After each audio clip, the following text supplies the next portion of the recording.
The third meeting of the Education, Children and Young People Committee in 2025. We have apologies today from George Adam. The first item on our agenda is an evidence session on the financial situation at the University of Dundee. And can I welcome Professor Ian Gillespie, former Principal of the University of Dundee. Professor Gillespie will get straight into questions, if that is okay. The Gillies report was damning, but particularly scathing about you as an individual, your leadership, your management, your entire time at the University of Dundee. What do you say in response to that report, and what do you say to the staff who have lost their jobs, whose jobs are under threat, and the students whose studies have been disrupted because of the way you managed that university for so many years? Well, let me start off with an apology to staff and students. I think staff and students deserve better than they've had with the management and the governance of the University of Dundee over quite some time, but particularly over the period of 2024. And that's a heartfelt apology for a university that I love and a city that I hugely respect. The second thing to say is Gillies' report clearly is a forensic piece of work that shows some of the challenges, some of the difficulties, long-term and also some of the short-term difficulties at the University of Dundee. And I appreciate over the next 3 hours we will go into that in a great deal of detail.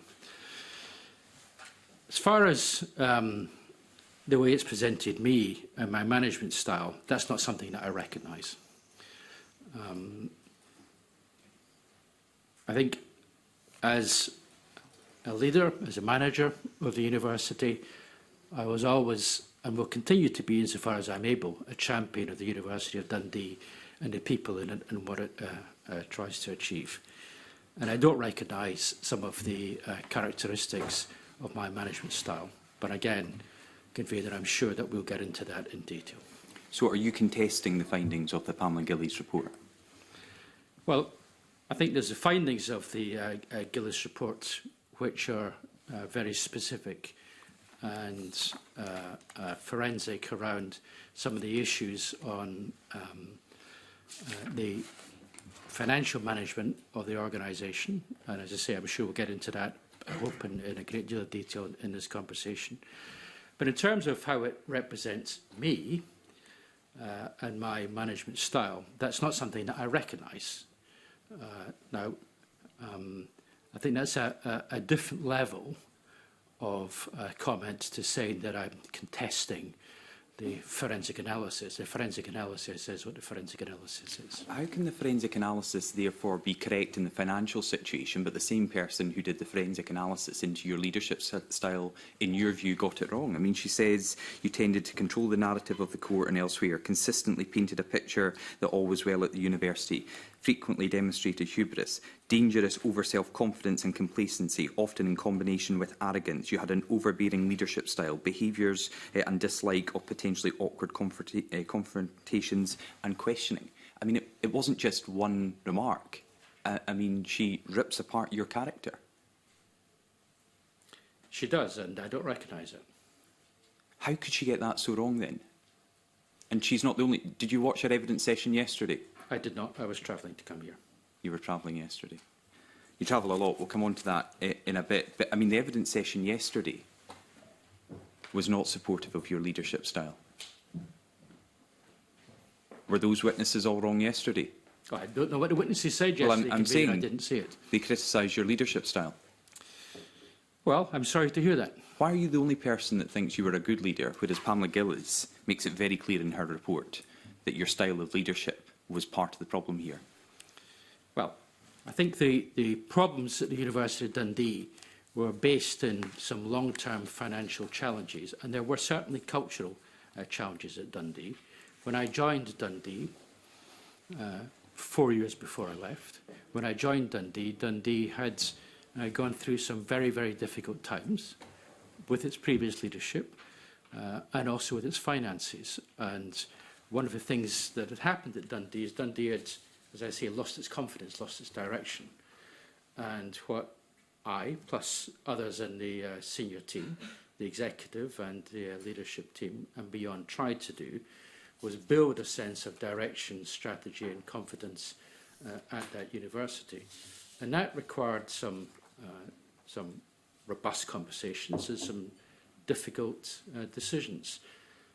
And I led many of these, not all of them, because it's a team game running a university. But I led a number of these conversations, some of them which were not always popular with everyone. So one of her analyses of your behaviour and leadership characteristics is you consistently painted a picture that all was well at the university. Do you disagree with that? Well, I think what I presented at the university was based on the information that I had available to me. OK, so just on that, on the 28th of February last year, you told the whole university that the university was moving into a surplus after a decade of financial deficits. That was a lie, wasn't it, when you said that? Well, it was perhaps incorrect, but it wasn't a lie. OK.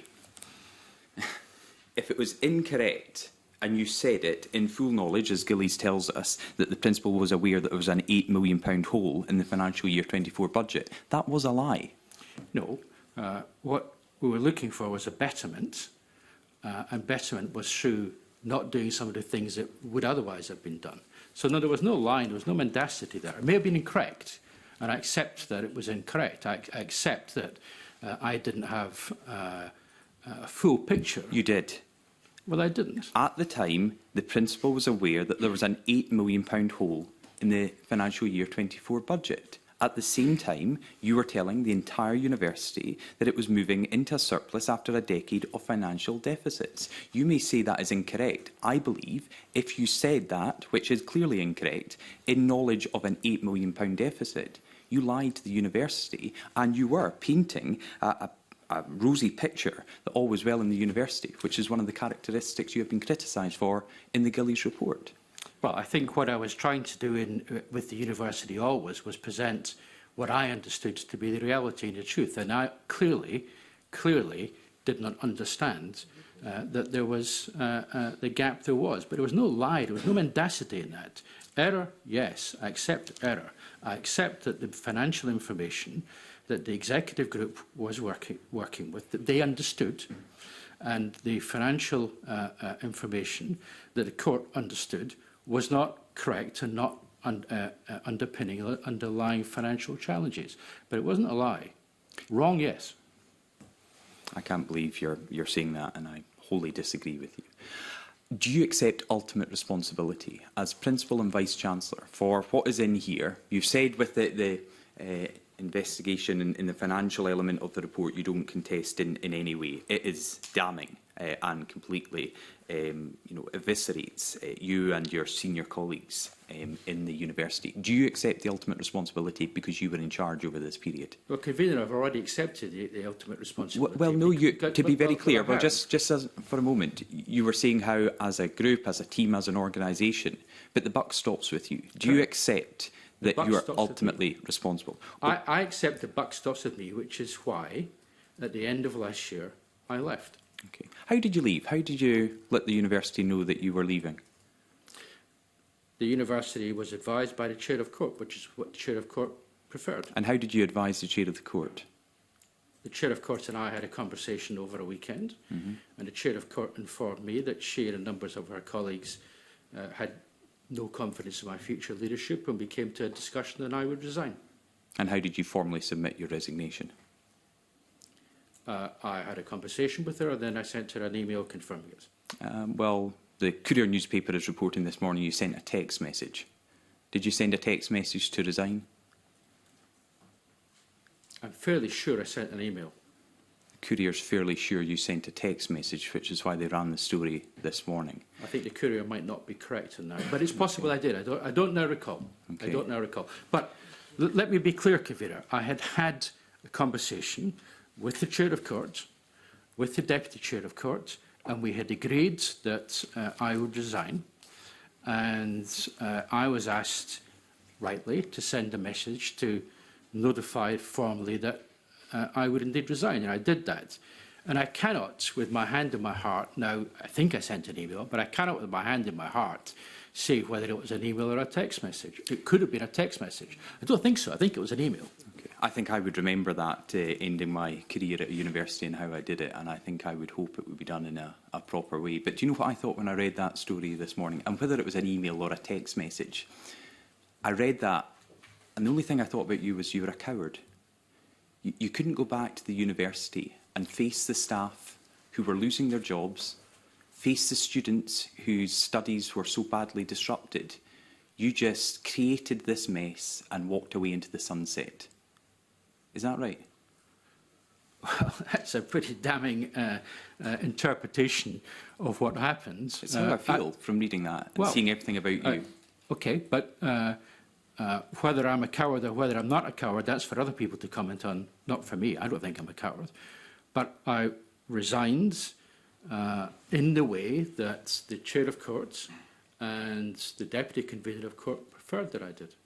What payoff did you get for the mess you created in walking away? Well, it's a matter of public record that my contract stipulated that was given 6 months' basic salary on resignation, and that's what the university, in the fullness of time, paid me. Do you think you deserve it? That was my contractual obligation. It was their contractual obligation and mine. Mm-hmm. And my question is, do you deserve it? Well, that's a very loaded question, Convener. It's a very simple, straightforward question. Let's be clear, it's over £150,000 to walk away from a university you almost destroyed. Did you deserve £150,000 for doing that?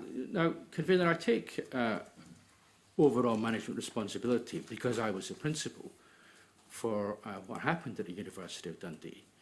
But I push back against I almost destroyed it. I think what happened was the university found itself, and I hope we get into some of the detail of this, found itself in an invidious financial situation.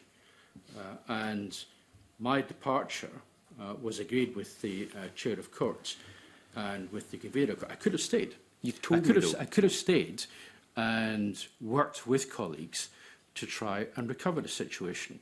But the Chair of Court and the Deputy Convener preferred that I departed. So were you disappointed?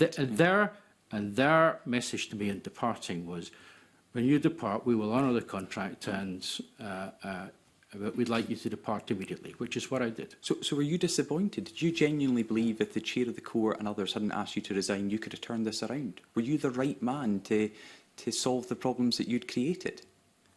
Well, they obviously thought I wasn't. But did you think you were? I was prepared to have the conversation if they wanted, if they thought that was appropriate. And they didn't, so. You've not said one way or the other whether you think you deserve that £150,000 plus payoff.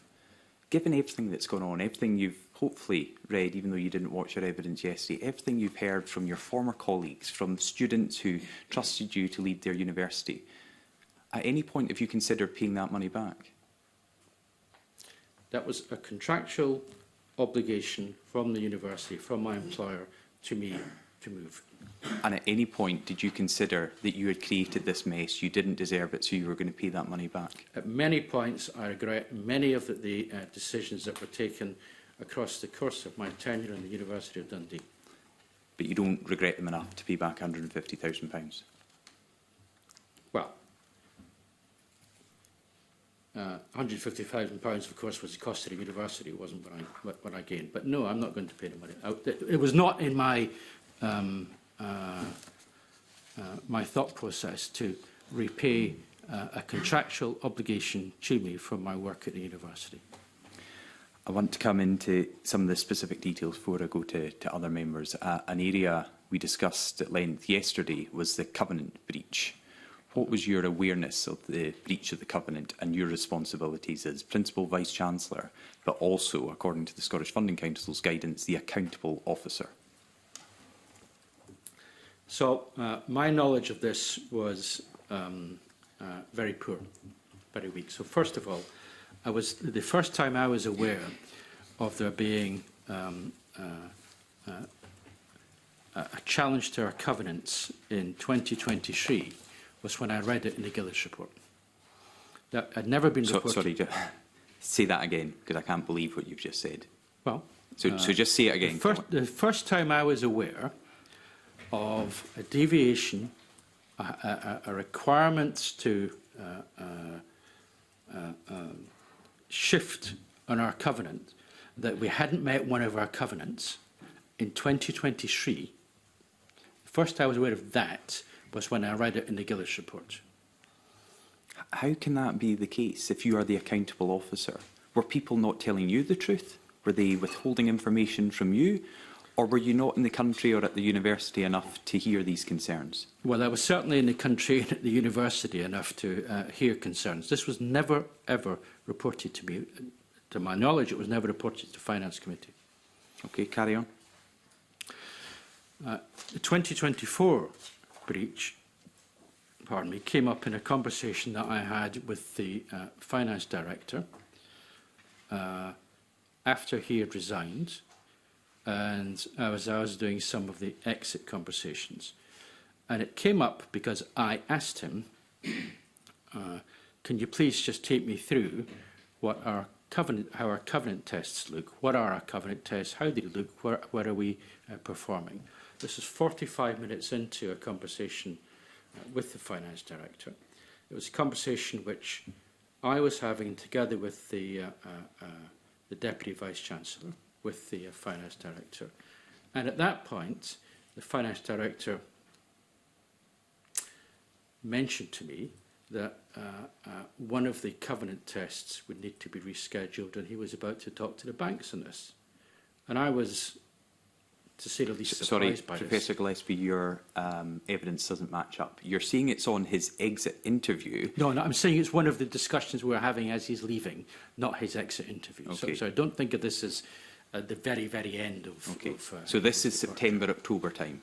September, October time. Okay. I couldn't, in my evidence to the Gillis inquiry, I was pretty clear. I couldn't remember the exact dates. Okay. But it was around then, yes. Okay. Yeah.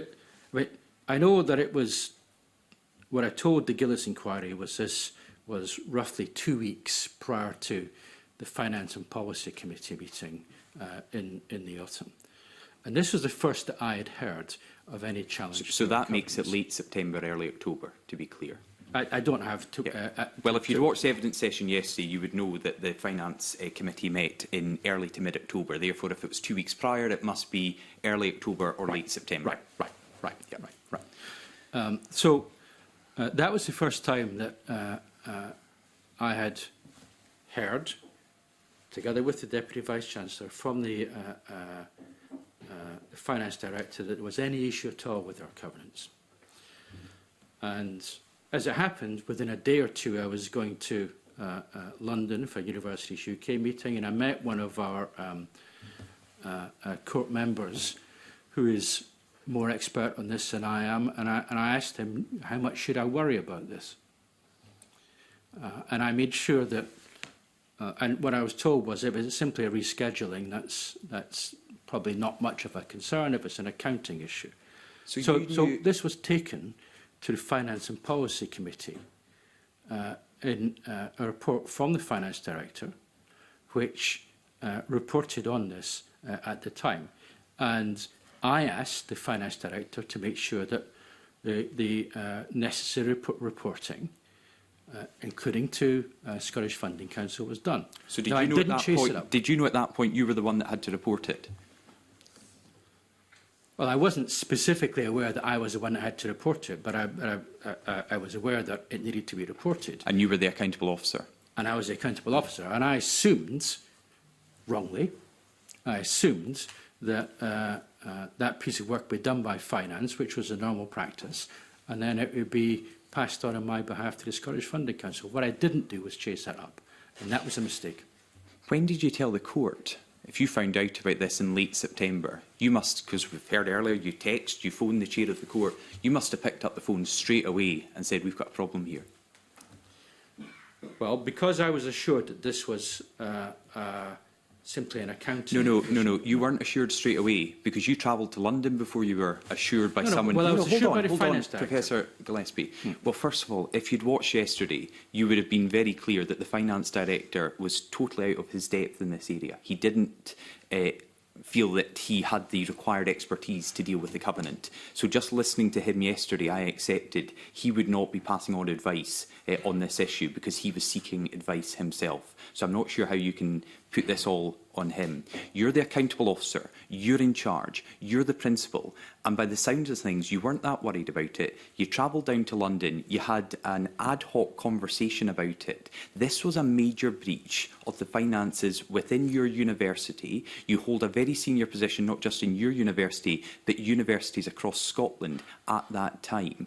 And are you telling us you did not inform your own court, who are in charge of governance, about this issue? I informed the Finance and Policy Committee. But not the court? The Finance and Policy Committee. On which body the Chair of Court, as well as Chair of Finance Committee and the Deputy Chair sit. And you found out in late September, early October. Why then did it take to mid-November to contact the Funding Council to alert them? I don't have an answer to that question. I do not know. That should have been done then. But it should have been done by you.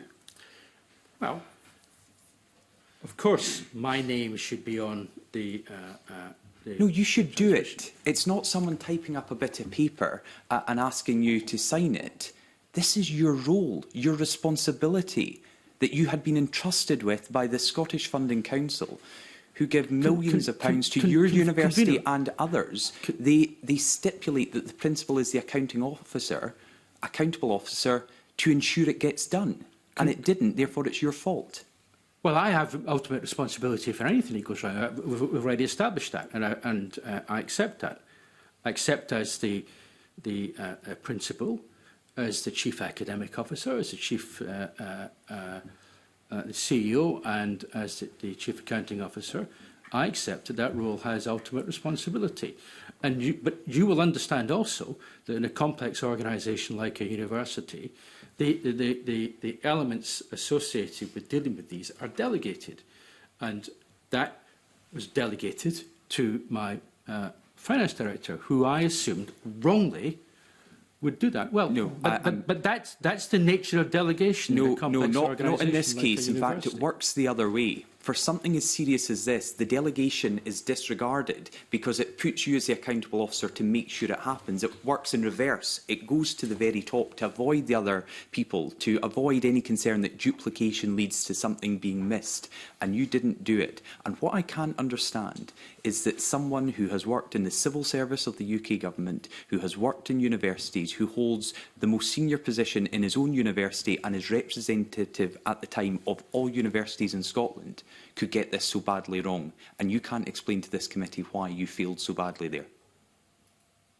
Well, I have explained. You blamed other people. No, I have explained that this is something that was delegated. Now, you've said to me now that it was inappropriate to have such delegation, and my role was to do the opposite of delegate, take responsibility, and ensure that was reported myself. And I failed to do that. And I don't say that I'm not explaining it. I am explaining it to you. I accept both the error and I accept the responsibility. The ultimate responsibility is the principal of the university. So I'm not ducking it or blaming it. I'm explaining to you the nature of delegation that I had expected to work in the institution that I was leader of. And the way you present it to me now, then that was a mistake. From this side of the table, you are ducking it and you are blaming other people, but we've got a lot to get through. So I'll go to Joe Fitzpatrick. Thanks very much. Thanks very much, Professor Gillespie, for coming along today. It is appreciated. It's important that we understand what has happened here.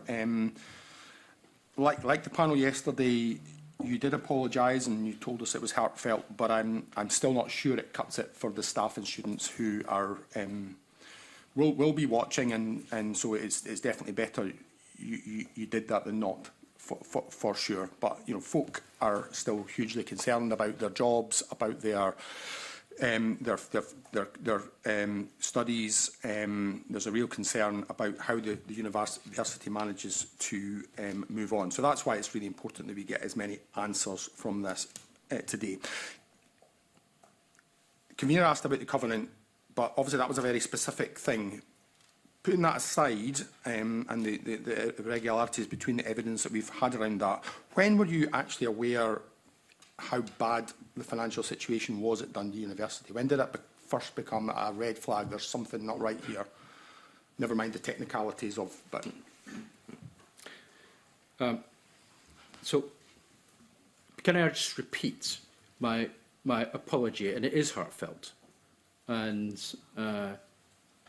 you know yourself the extent to which all of us in Dundee relied on our university to help drive the future of the city, and how engaged the university was and remains in the future of Dundee. And to all of my ex-colleagues and students, again, I say, you have my deepest apologies for the failures in the management and governance of our university, and I feel that very, very deeply indeed. And I know I'm repeating myself, but it is important to say that as sincerely as I possibly, I don't know where the camera is, as sincerely as I possibly can to all that are watching this and watch it in the past. On the finance side, there were levels of challenge. And if I may, if I can just spend a little bit of time, if you'll permit me, convener, to go through some of these levels. So, as I say, the university had long-term financial challenges for quite some time. And as the university came out of COVID times, and international student numbers were booming, and we took a very profitable exit, and I'm sure we'll come back and cover this as well, from a life sciences company that spun out from the university. The university had a stronger financial situation than it had in the past. Not a strong one, but a stronger one.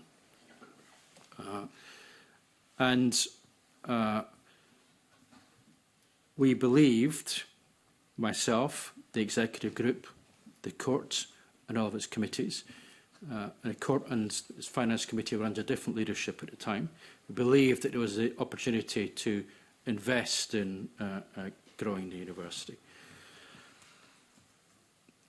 Real financial challenges started to come as we entered, as we were in academic year 23-24, and we saw international student numbers really start to decline very, very, very rapidly. And that was a challenge across all UK universities, all Scottish universities.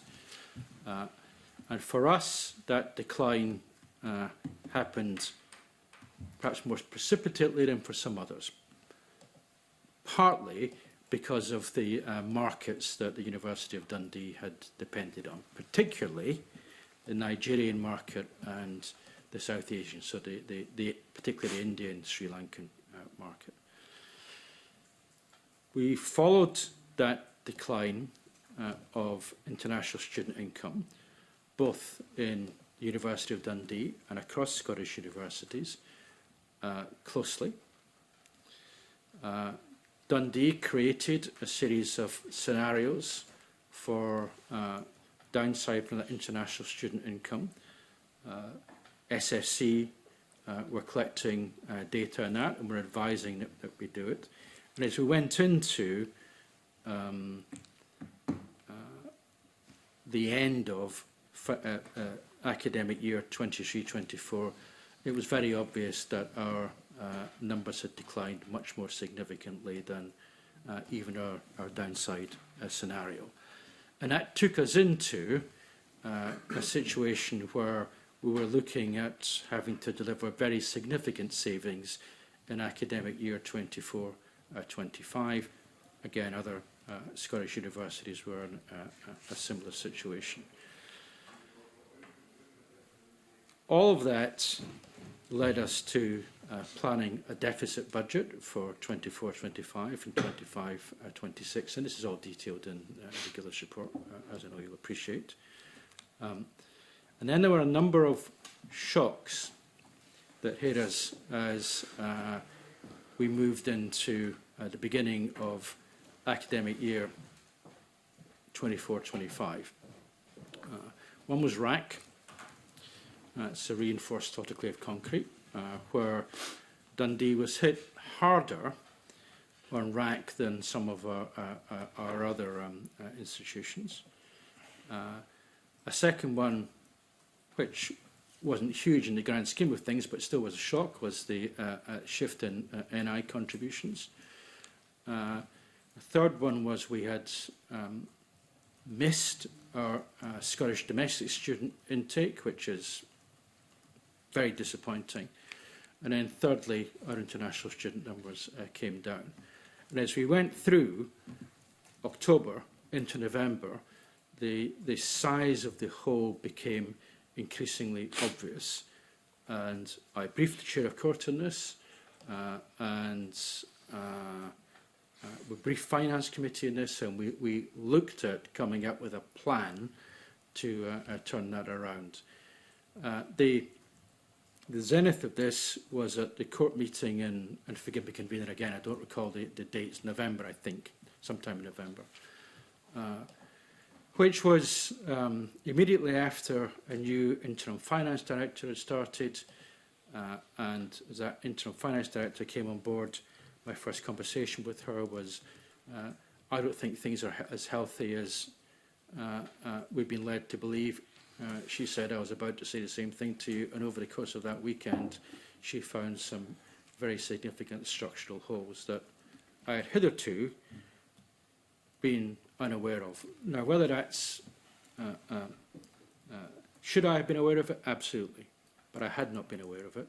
And at that point, I briefed the Chair of Court and Chair of Audit and Risk Committee, Chair of Finance Committee was unwell, and then subsequently, within that same day, briefed the court.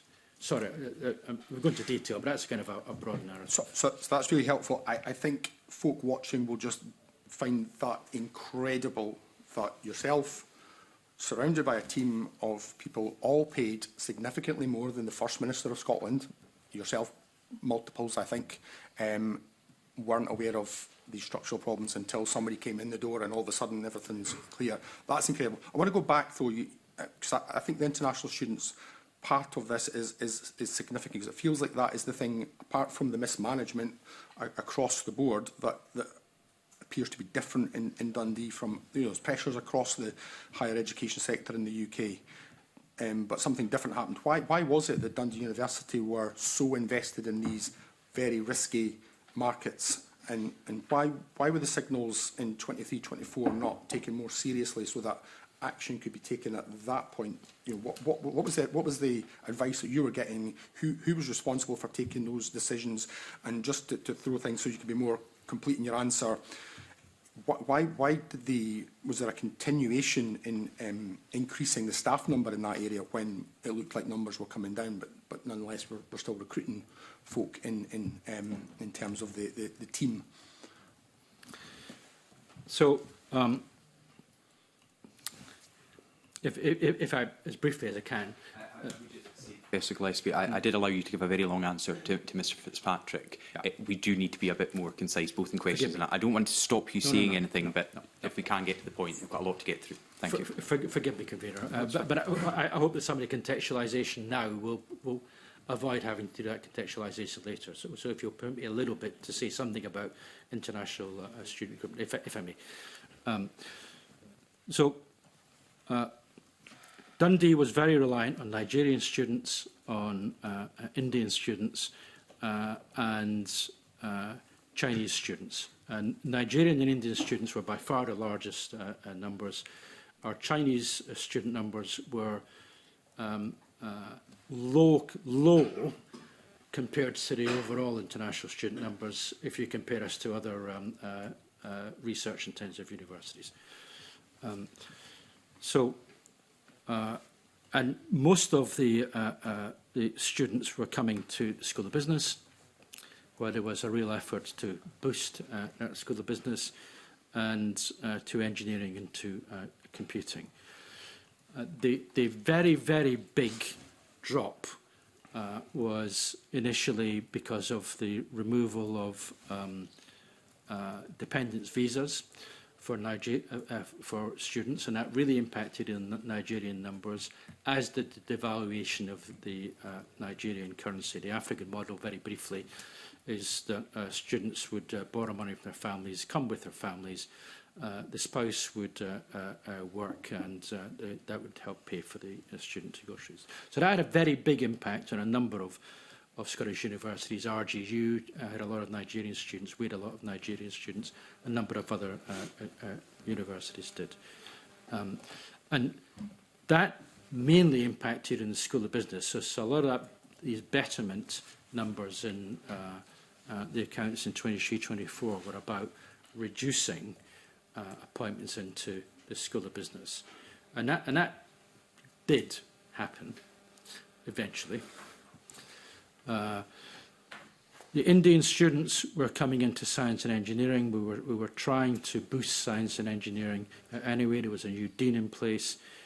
And Chinese students, we had underperformed there, and they were, Chinese students were an opportunity as opposed to a particular drop-off and a cost. And forgive me, Mr. Fitzpatrick, I feel I wandered away from your question. I didn't intentionally do so, so please do come back at me. So I'm trying to understand why action wasn't taken back in 2023-24. Everybody, all the signs were there that these markets that Dundee were involved in, and I don't think I've heard why Dundee was so invested in these riskier markets compared to other places. What was the decision making behind that, and why was action not taken? We've heard, or we've read in the submission from Wendy Alexander that she warned you that this was a problem and you ignored her. So, I mean, I guess it's probably an opportunity for you to respond to her comments as well. Well,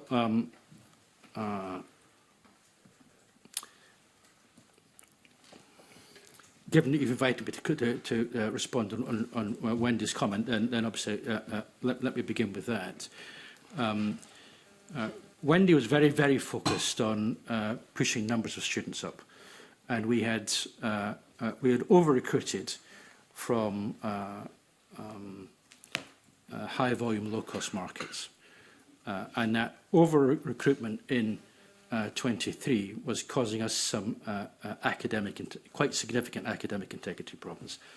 So problem number one is we were seeing students coming into the university that didn't have, at that point, the standards of academic integrity that we would expect within a Scottish university.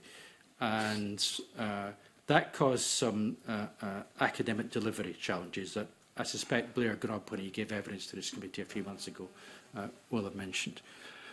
More problematically, the over-recruitment, we found quite a number of students were coming in not then able to pay their fees. And so they were looking for the university to support them through hardship, but also the Dundee City Council to support them through housing and education. And as the cost of living crisis struck, we had a double whammy of an over-recruitment of students that couldn't afford to support themselves, but also an over-recruitment of students that weren't meeting the academic integrity challenges being faced. So we took a view, and this was something which was discussed at length and very robustly in the executive group, to reduce the number of students recruited from these markets, and to put caps on a number of courses where we felt that the quality of delivery was being challenged by a number of students coming in. So quite the contrary to what Wendy has said in our evidence, did we ignore advice. What we did was we took measures to reduce numbers.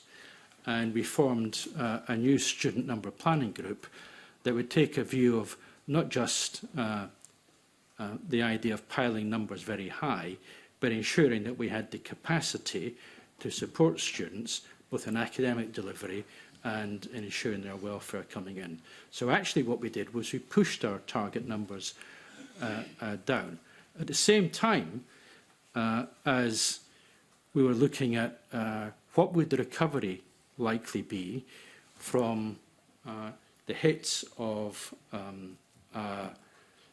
introduction of dependent visas, plus the discussions around the Migration Advisory Committee, when there was uncertainty over what Migration Advisory Committee would advise the UK government of the time relating to post-study work visas. And these pushed our numbers down, and our downside scenarios were increased so that we expected to have fewer students. And we took advice in doing this. When I say we, I mean the executive group, reporting to court.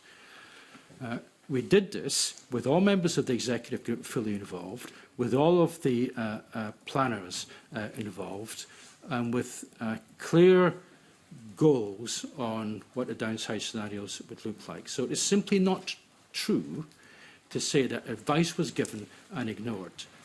Absolutely, we reduced our numbers and started to reduce our costs associated with that.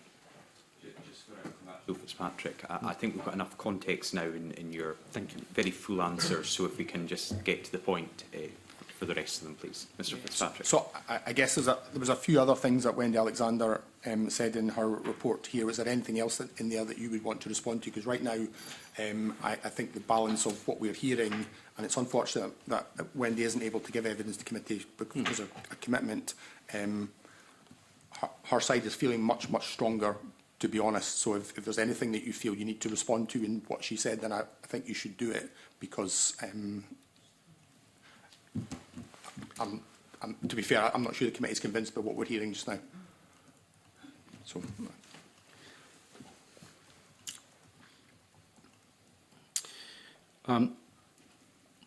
So, first of all, we introduced I'll try and do this as succinctly as I can, Kavir. We introduced a globalisation strategy. That globalisation strategy looked at making globalisation of the university, both inwards and outwards, everyone's business. As part of that globalisation strategy, recruitment was key, as was partnership in other areas in research and enterprise when they were available. Wendy's evidence suggests that she didn't agree with that. First time I've seen Wendy say she didn't agree with it is in this evidence. So when Wendy was the architect of, and I was grateful to her for this, of the Africa strategy, which was a strategy to work with African universities around capacity building, around student recruitment, and around research opportunities. She was the architect of the Dundee PhD fellowships, and I was very grateful for that. So the notion from Wendy that she did not agree with the globalisation strategy going forward is a false representation, because she was at the cutting edge of delivering that. That's point one. You wanted to come back, Mr Fitzpatrick, so I'll stop. That's, I mean, if there's anything else around that, and there's one final area I'm wanting to come to, but if that's the kind of response there, that would be good for you to finish. If I may. So the issue of her being sidelined, again, is simply a misrepresentation. Wendy spent more and more time, and we gave her a lot of support to do this, in her... she talked about thought leadership on a number of committees, including Chris Skidmore's International Higher Education Commission. We supported her in doing that work, but it did mean that she was away a great deal from the university, including a great deal away from executive group meetings. They produced a report on transnational education and creating opportunities for international partnership offshore. We all thought it was an excellent report. I commended it very much. Wendy was a co-author, and we gave her a budget to try and implement that in Dundee, and I'm afraid it didn't much transpire. And what I was pushing Wendy and her colleagues to do was to spend more time in market working with agents in Nigeria, in India and beyond on building up her the pipeline of students coming in. And let me say on an issue that I found particularly difficult to hear from her, about the notion that the University of Dundee somehow tried to pay her off.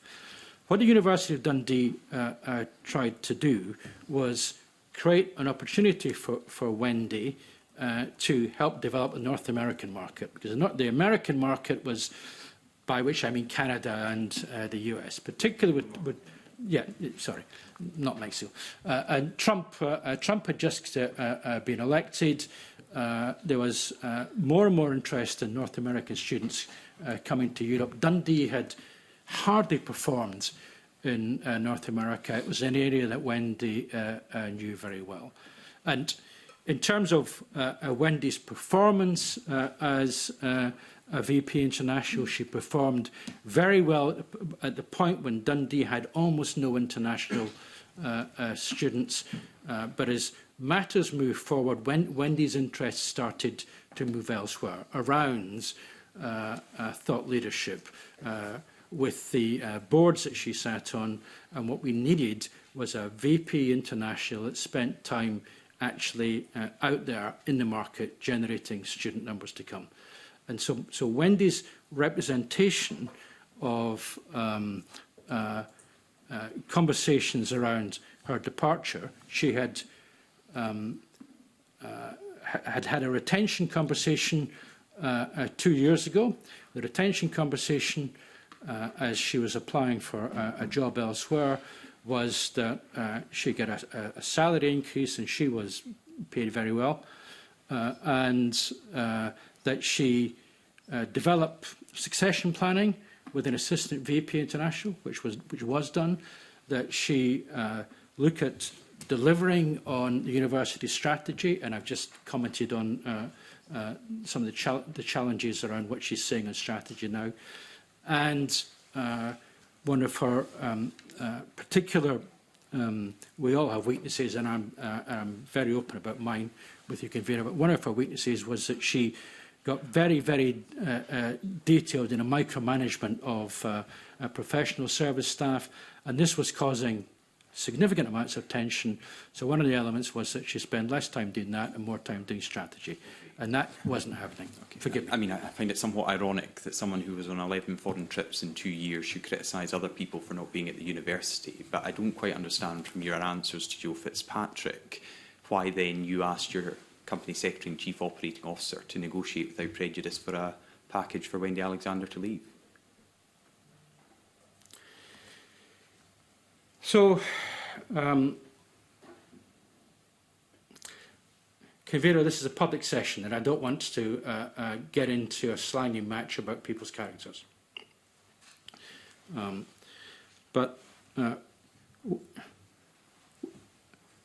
Wendy's performance in terms of delivering student numbers wasn't what we needed it to be. So why did you want to send her to North America, to tap into that market then?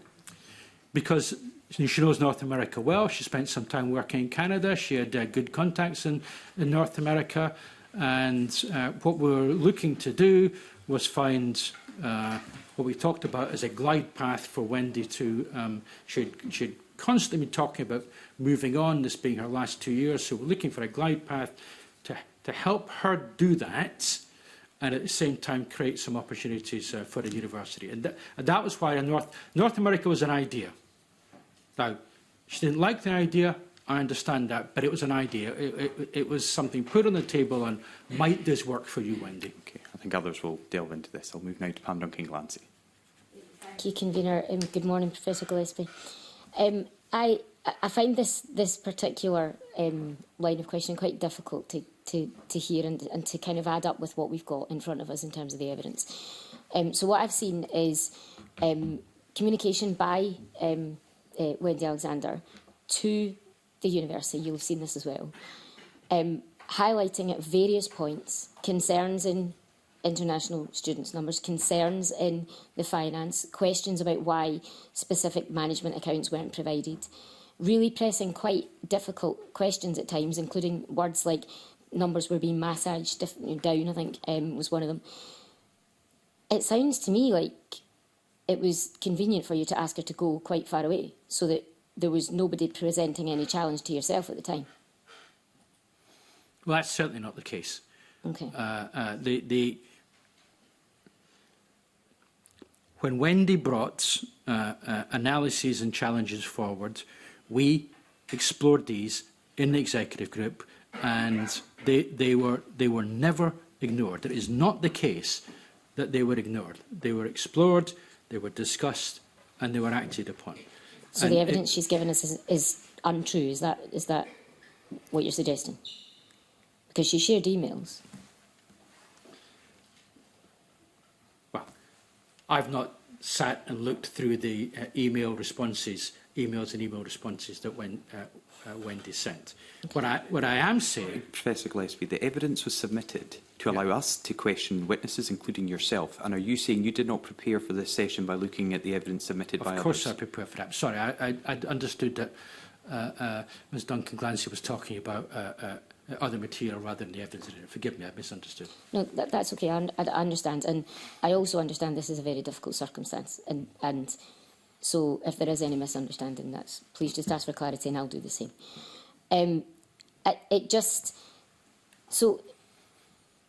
She's not the only person who suggested that information wasn't flowing in ways it should. So, for example, the membership of the court and attendance at court changed, and vice principals were asked not to attend. Did you make that decision? No. Who made that decision? Chair of Court. So the Chair of Court said yesterday she didn't. I'm sorry, that's not true. That's absolutely not true. The Chair of Court made the decision that vice principals would not attend. I suggested that if they weren't at the table, they could at least be in attendance to hear the discussion. She didn't want that to take place. I'd say the VPs, there was a mixture of response. Some went, that's good, you don't want to go anyway. Others said, that's ridiculous, we need to be there. But the Chair of Court made a very, very, very clear decision and instructed me that VPs would not attend unless there was a specific thing when I could invite them to attend, provided the Chair of Court agreed it. So, and if the Chair of Court said she didn't do that, I'm afraid that's an untruth. So when items, for example, on the globalisation strategy were discussed, and the Chair of Court's suggestion was that the determination of which VPs would be invited was yours after the decision had been taken that they wouldn't ordinarily attend. Why did you... The suggestion, sorry, rather than decision. It was her decision. Yeah. Her decision, yeah. So she made the decision that VPs wouldn't attend. She did. And then relied on you inviting the relevant people. Suggesting that the relevant people be there. And did you ever suggest that any vice principal should be there and were told that they shouldn't?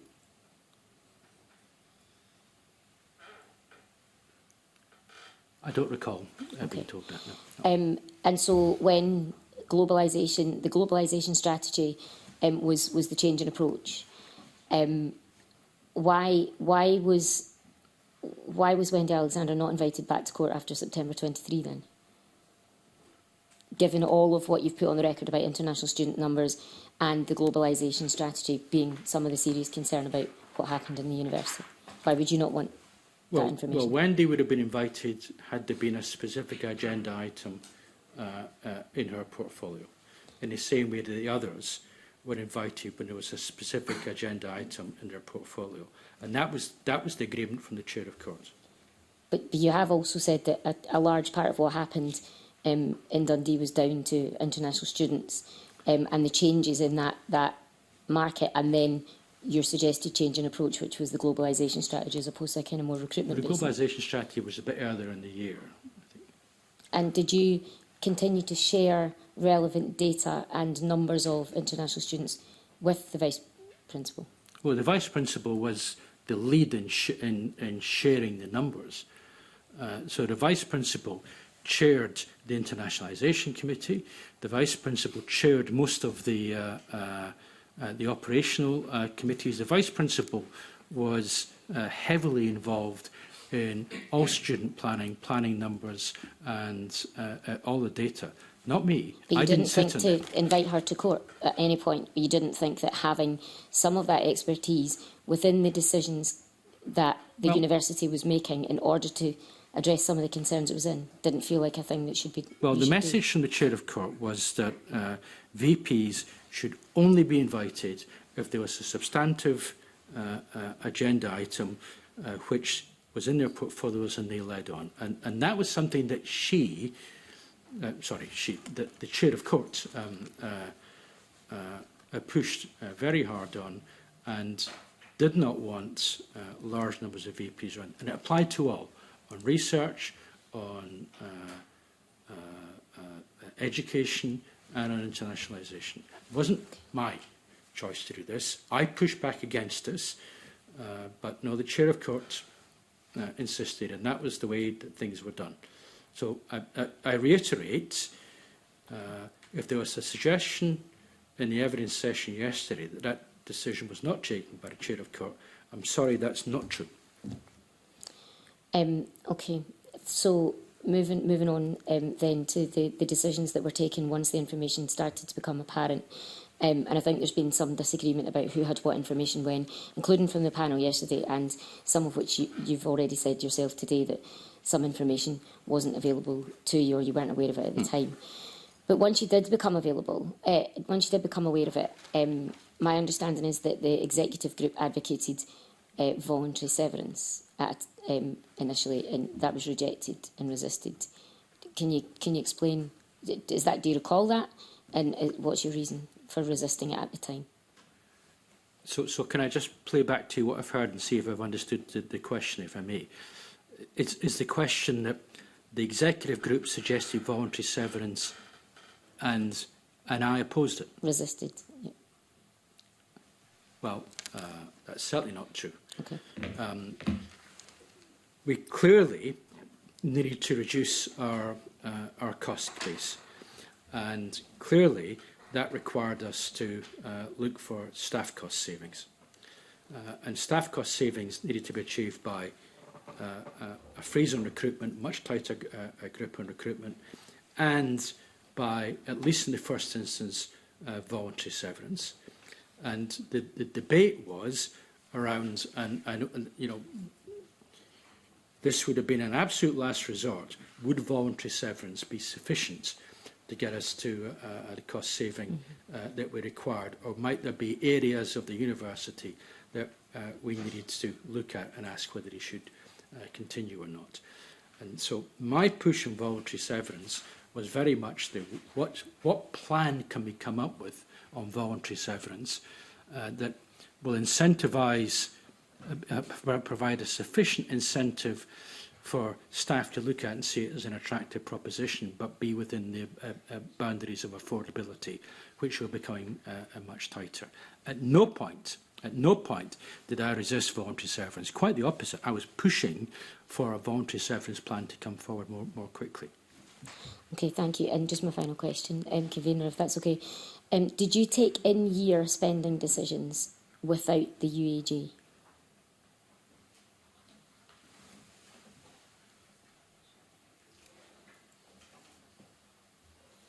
Did I take in-year spending decisions without the UAG? I can't think of any, but it may have been, you know, small things which is, well, let's not do that. But I don't recall that. I mean, certainly there's a level of delegation where decisions can be taken or not taken. But I cannot, and forgive me, my recollection is not 100%. I cannot think of an instance where that was done. But if you were to say to me, what about X, then of course I'll respond. Okay, thank you. Thanks, Convener. Thank you. Willie Rennie. Did you watch the session, the evidence session of Shane O'Neill and Blair Grubb and the interim chair? You watched it? Because you inferred earlier on that you hadn't, but you had watched it. Oh, I'm sorry, it was yesterday's session I didn't watch. No, the one where Shane O'Neill, the one with Blair Shane Grubb, and Blair and Tricia, yeah. Did you watch that? I did. Okay. Because you're not coming across. You say your apology is heartfelt, but I have to say I don't feel it, and I really regret that, because I'm grateful that you've come today to be open and transparent. But let me give you some evidence for that, because you hadn't watched yesterday. You're not prepared to pay the £150,000 payback, the payoff back to the university. It just doesn't feel like you really feel the pain that other people are going through at this time. Do you understand how angry people are about that and why they feel that you're just not showing it?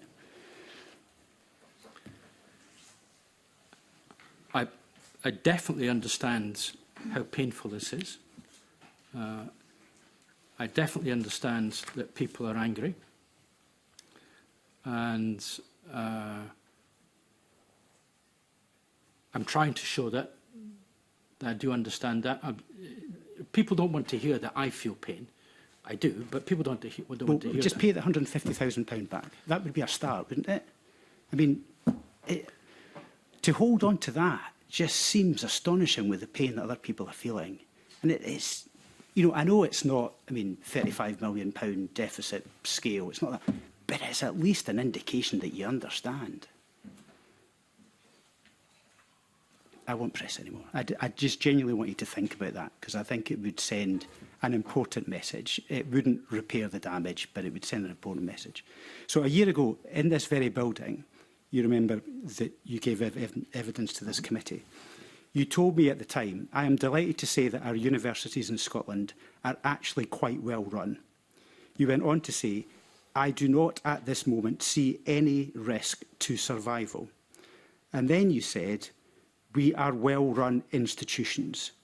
Time will be my witness in this, but I personally see no risk to the viability of universities going forward. Now, at the same time, you knew that the cash reserves at the university were in steep decline, that the university had a potential breach of the banking covenant, although you've said this morning you weren't aware of that, that the Higher Education Times university rankings had Dundee dropping out the top 250, and also that there was an £8 million hole in that year's budget with no plans in place to deliver savings necessary to move into a surplus position. So a year ago, were you delusional or incompetent, or was there something else? Because I can't understand why you could have said all of those things to me, knowing all of those things. So a year ago, what I said to this committee was, and you can decide whether this was incompetence or what level of incompetence this was.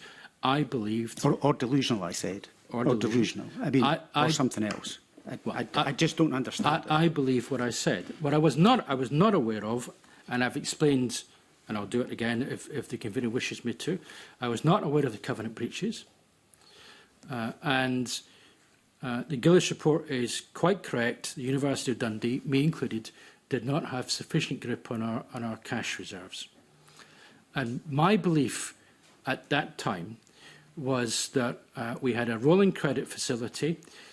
We had the ability to dip into that in difficult times with international student recruitment, as other universities have had to do as well. I foresaw that we would have to downsize our university. Sorry, that's a terrible word. Take cost savings from the university. But I believed that that would be managed over the course of the coming period. And what particularly hit us hard was the breach of the banking covenants and the loss of faith with our bankers, which came as a complete and utter surprise to me.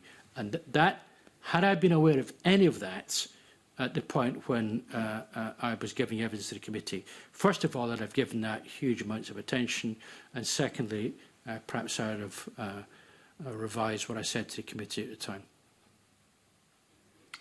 Because there was a lot, I mean, yesterday was, to be honest, quite sad, because I think the people that were before us clearly struggled with their jobs. And the number of times they said, I wasn't aware of that information at the time, but no inquiring mind. And, I mean, Jim McGeorge, Peter Fotheringham in particular, was clearly struggling in his role. And he admitted that yesterday. If you had watched the evidence, you would have seen that. And the chair, she didn't have a financial background, she wasn't inquiring. Were you not aware of the fact that your team wasn't up to the job?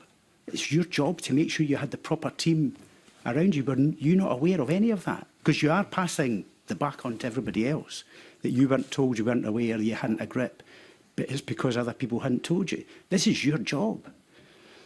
Well, I'm taking responsibility, and I've been clear on that, and I'll continue to be clear on that. The buck stops with me, and I'm not trying to avoid that responsibility. I've accepted it. I accept it. As far as the individuals you met yesterday are concerned, everything that I was hearing about Peter Fotheringham's performance was that he was quiet but effective and competent and in control.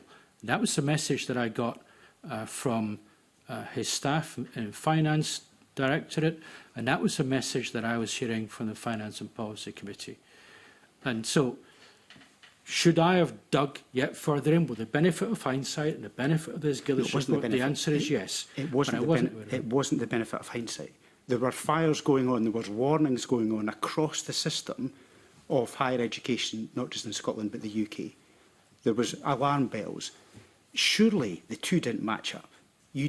All of that going on outside, but you thought you were unique, that there was no greater impact than you had already identified? I mean, surely you were asking questions around that, but no, clearly not. We didn't think we were unique. We knew that we had very significant declines in income through international student numbers. We knew we had to plan for a deficit budget. We knew we had to do some very, very significant changes to the structure of the university, as Aberdeen did, as RGU did, as a number of universities around Scotland and the UK have done. What we did not know, what I did not know, was that we were about to breach our banking covenants, and so a rolling credit facility would be withdrawn, or that the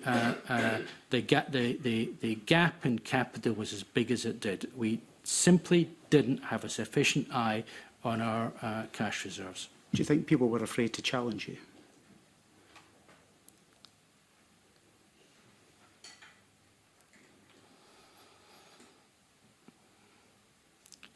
I suspect that some people were not afraid to challenge me, and some people are always be afraid to challenge. So, if you're asking me, if I can look for a subtext in this, if you're asking me, was Peter Fotheringham afraid to challenge me? I had repeated conversations with Peter on, is there something happening here that I don't know? Are you really sure that we're in a strong position? I had that with him. I had it with his colleagues. Jim McGeorge, I certainly don't think Jim McGeorge was afraid to challenge me. I certainly don't think Shane O'Neill was afraid to challenge me. And the members of court certainly weren't afraid to challenge me. So I mean, how many complaints have you had about your conduct over your career?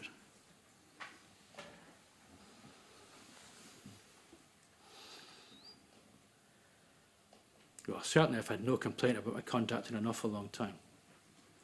Okay. When you were at NERC, did you have any complaints about your conduct there? At NERC?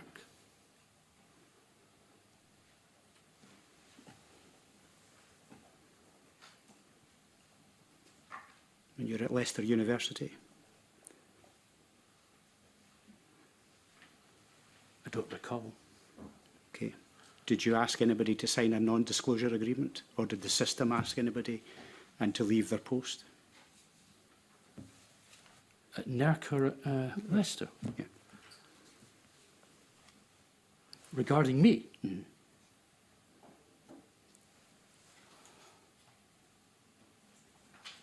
I don't remember any such instance. Okay. Thank you, Convener. Thank you. John Mason. Thanks very much. Mr Gillespie, would you say you were somebody who deals with detail, or are you more on the big picture? I think if that's a binary choice, more big picture. Yes. Because I have to say, with the Finance Committee, we visited last summer, I met you then. It was a great visit, and we saw all the big picture. We didn't discuss the finances, but it was all very positive at that time. We were told yesterday by the Finance Director that when he prepared, or they prepared the management accounts month by month, you didn't particularly look at them before the Finance Committee or the Audit Committee or the Court got to see them. Is that the case? No, they went to the executive group. Yes, but you didn't see them first, or you didn't discuss them first with him? No, we're often very, very late papers, pushing to get them to the executive group. Yes. So they were often presented to the executive group at the last minute. But no, I didn't have a previous conversation with the Finance Director prior to that. Which surprises me a little bit, because I've worked, admittedly, for smaller organisations, but as the finance manager or whatever, and the chief executive was all over me that as soon as I prepared the management accounts, before anyone else saw them, he wanted to see them, or she wanted to see them, sit down with me, went through them line by line, why was this, why was that, before they went wider. And sometimes I could give an explanation, sometimes if there was an error I had to correct them. But you didn't take that kind of hands-on approach with the management accounts, did you? I depended on the executive group to have that conversation. Yeah. Because, I mean, I'm following on, I suppose, from some of what colleagues have asked, but, you know, Professor Gillis, in one of her points, she says, UAG Court and their committees and groups should have been aware of the worsening financial situation as early as December 23. Now, I think you've indicated that there were certainly problems at that point. But in answer to Mr Fitzpatrick, you said that there would need to be savings in 24-25. But if the problems became obvious as early as December 23, why were cuts not made to expenditure in 23-24? Well, there were reductions in envisaged recruitment, so there was a push down on recruitment of staff to teach students that weren't coming. But that was about avoiding an additional cost rather than pushing to a cut, and that did happen. Yeah, but I mean, given the urgency of the situation, and I accept we've all got hindsight now, you know, and other universities seem to have been a bit quicker at actually making people redundant, and have been criticised for that, I accept. But it appears, and I mean, you've made the point that all universities have been facing some of these challenges, and I accept that. But Dundee seems to have been very slow compared to others in making redundancies. Yes, we were slow compared to others in making redundancies, and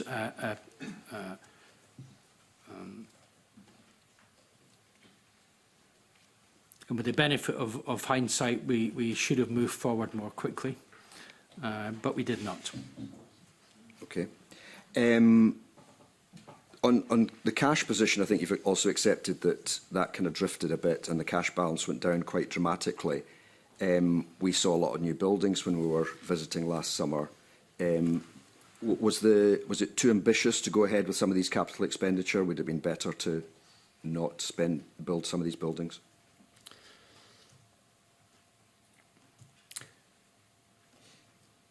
Well, evidentially, we spent more cash than we could afford to spend. We spent more cash than I had expected us to spend, because there was an ex-CNCA pot that was supposed to be ring-fenced, and it wasn't. So evidentially, we were spending more cash than I thought we were spending. We had a capital strategy group that was looking after that. So with the benefit of hindsight, given that we spent more cash than we had planned, some of that was over-ambitious. Some of it was required. So, for example, some of the maintenance and dealing with RAC, they had to be done. We could have put the Fulton building and mothballed it and not expended cash on that had we known the cash situation. But we did not have sufficient grip on the cash situation. And so the short answer to your question is, yes, it was too ambitious. If I come back to the Biosciences Innovation Hub, that was something which was mainly paid for out of Tay City's deal money and other money raised externally. Okay. And you know, can you give us a picture of when these decisions were made, or decision on capital expenditure or on the staffing position? You know, was there a lot of challenge going on? Was there a big debate? Or, you know, did the finance director come to you and say, we have to make more cuts more urgently? Or did the chair of court say, you know, we need to become more urgent about this? Or was it broadly there was kind of agreement and we drifted along? More the latter than the former. There wasn't a push. There was very little pushback from the chair of court or the chair of the finance committee. Quite the reverse. We were having somewhat light touch conversations there, which I felt were problematic. I raised it a number of times saying, shouldn't we be having more in-depth discussion about these issues? I raised that with the chair of court and I raised that with my executive group. Do you think all of them had been slightly over-promoted? All of? Well, the three we had yesterday in particular, the chief operating officer, the chair of court and the finance director, were they all just a little bit beyond their ability?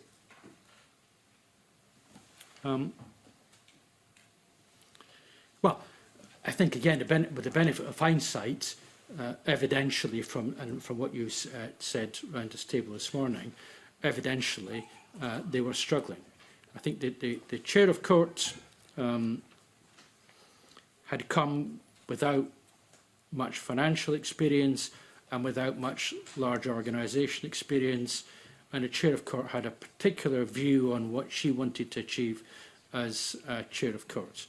The chair of finance committee was relatively early in her career and wasn't as able to commit as much time to the role as her predecessor.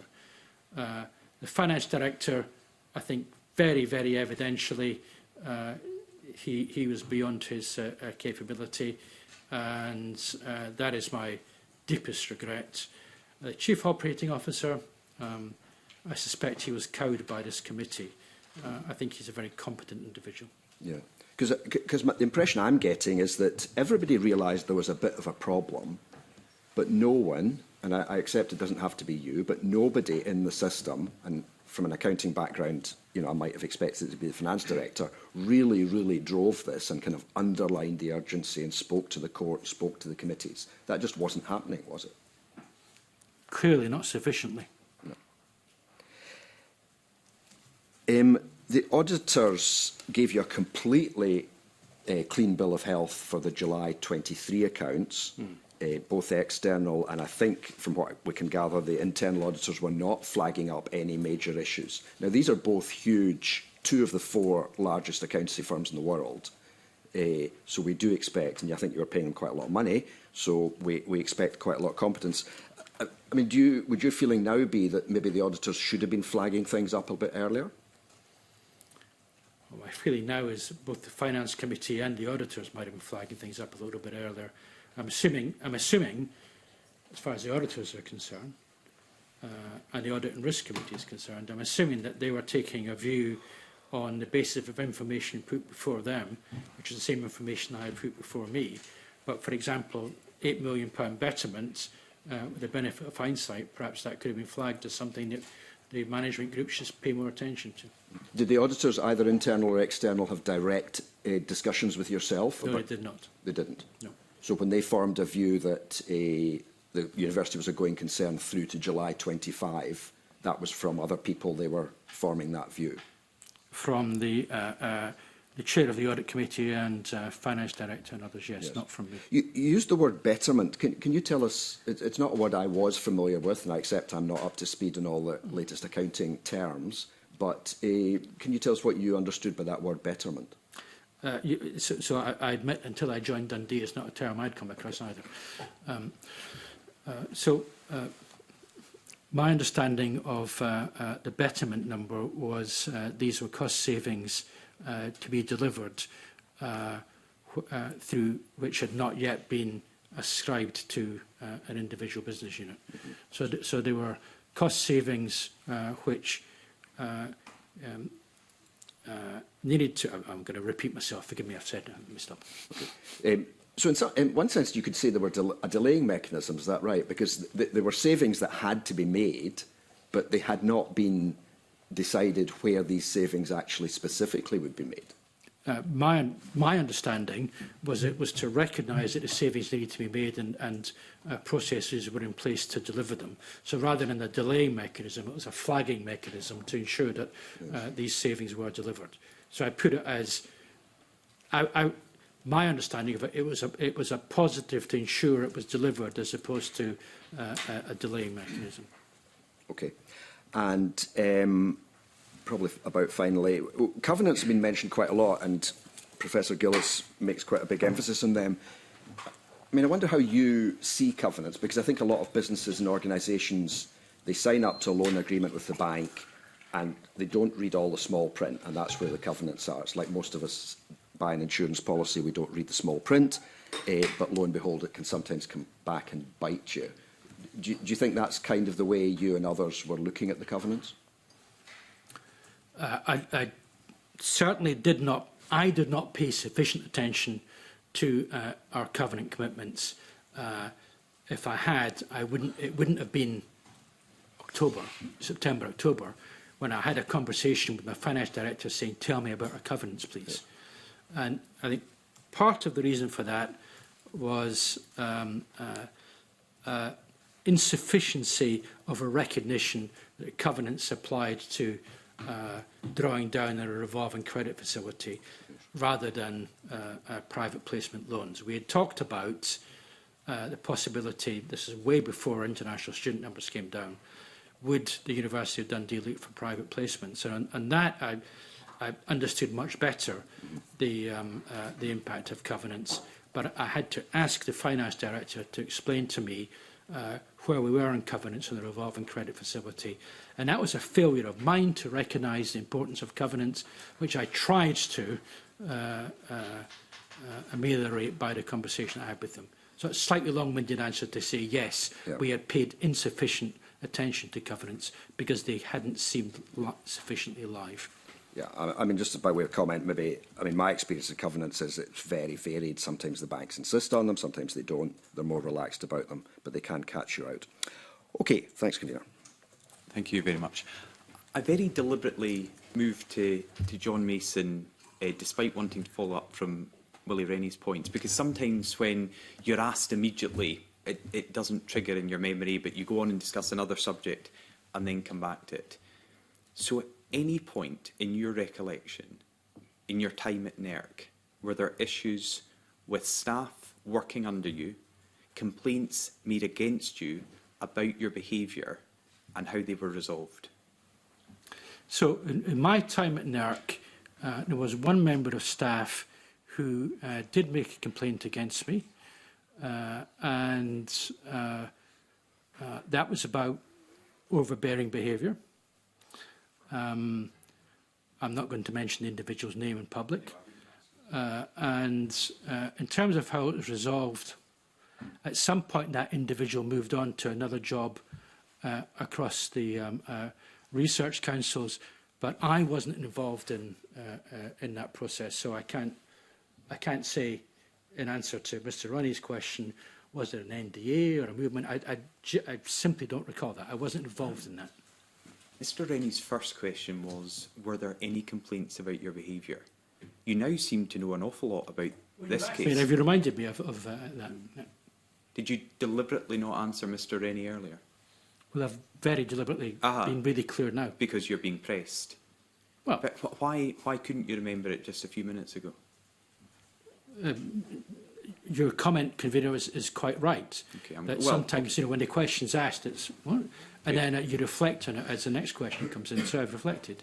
And I've done exactly as you suggested. I'm grateful for you coming back on that. Because this individual, has outlined what it meant to them, and they actually say a decade on they can't talk about some of the ways you treated them and others because it's too upsetting.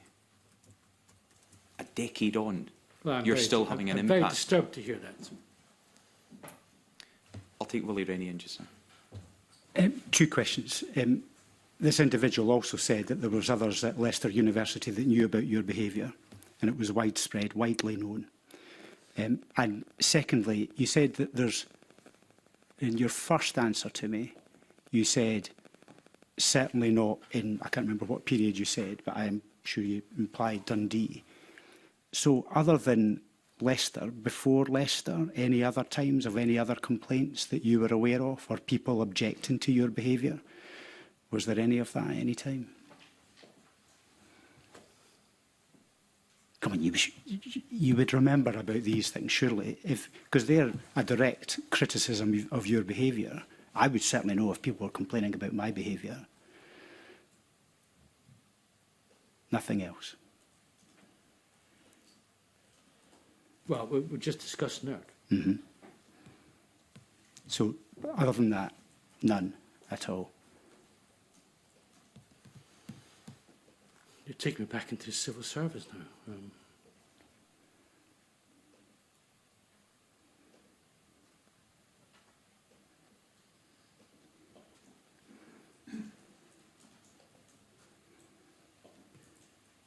Gosh, it's a long time ago. I'm sorry, I don't recall. Okay. If you remember by the end of the meeting, can you take the opportunity to correct us? Yeah? Be grateful for that. I'll reflect on that as we go through the meeting. Do you understand why that, even the acceptance of one case, and this individual tells us there were others at NERC and potentially elsewhere, and you'll think about during the course of the meeting, that then does back up what you contested in the Gillies report at the very start of this evidence session about your behaviour. So it's not just Gillies saying it in this report of last week, it goes back years and decades. Given what you've just said to me, I fully understand why you're probing this. So do you now accept the characterisations that Gillies put in her report?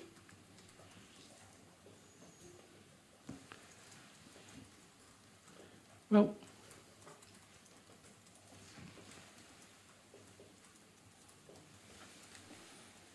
I told you I didn't recognise at the very beginning the characterisations that Gillies put in her reports, and particularly the characterisations about not dealing with women well, where I created a situation where the executive group was gender balanced, where we increased the number of women directors in professional services. We took steps to increase the number of professors, women professors. Some of my closest confidants in working forward in strategy were women, director of strategy,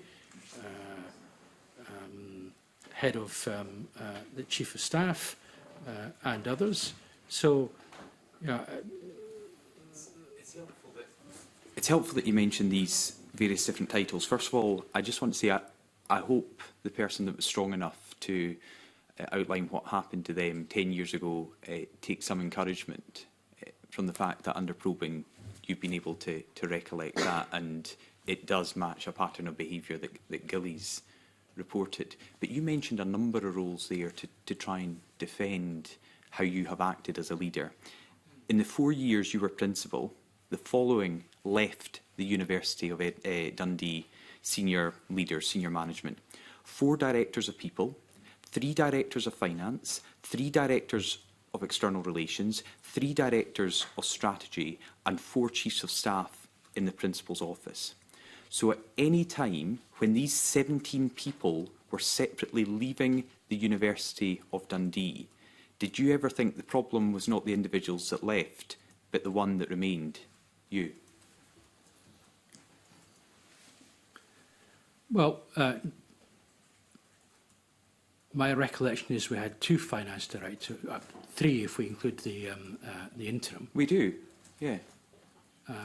One moved on to a very significant... It's 17 people in senior leadership roles in just 4 years that you were in charge of the university, gone. And at no point when these numbers started stacking up did you think you were the problem rather than them? On these particular roles, did I think I was the problem rather than them?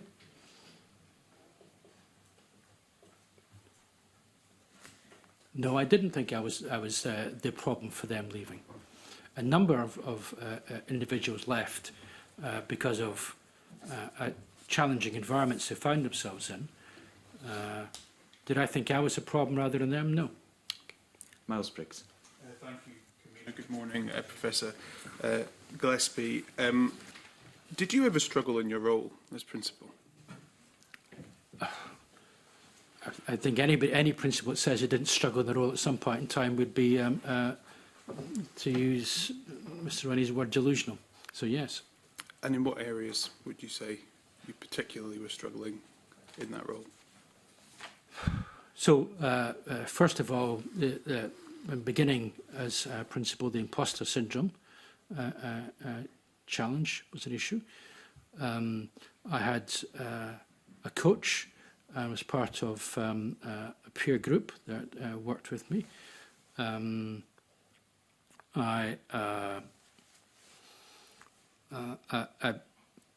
area that I found a particular gap for me was around education, because I came from a research background, not from an education background. So understanding quality assurance systems, understanding education delivery, understanding student attainment, that was an area that I needed to learn. I struggled with developing strategy on how we could create a strategy that brought everyone in.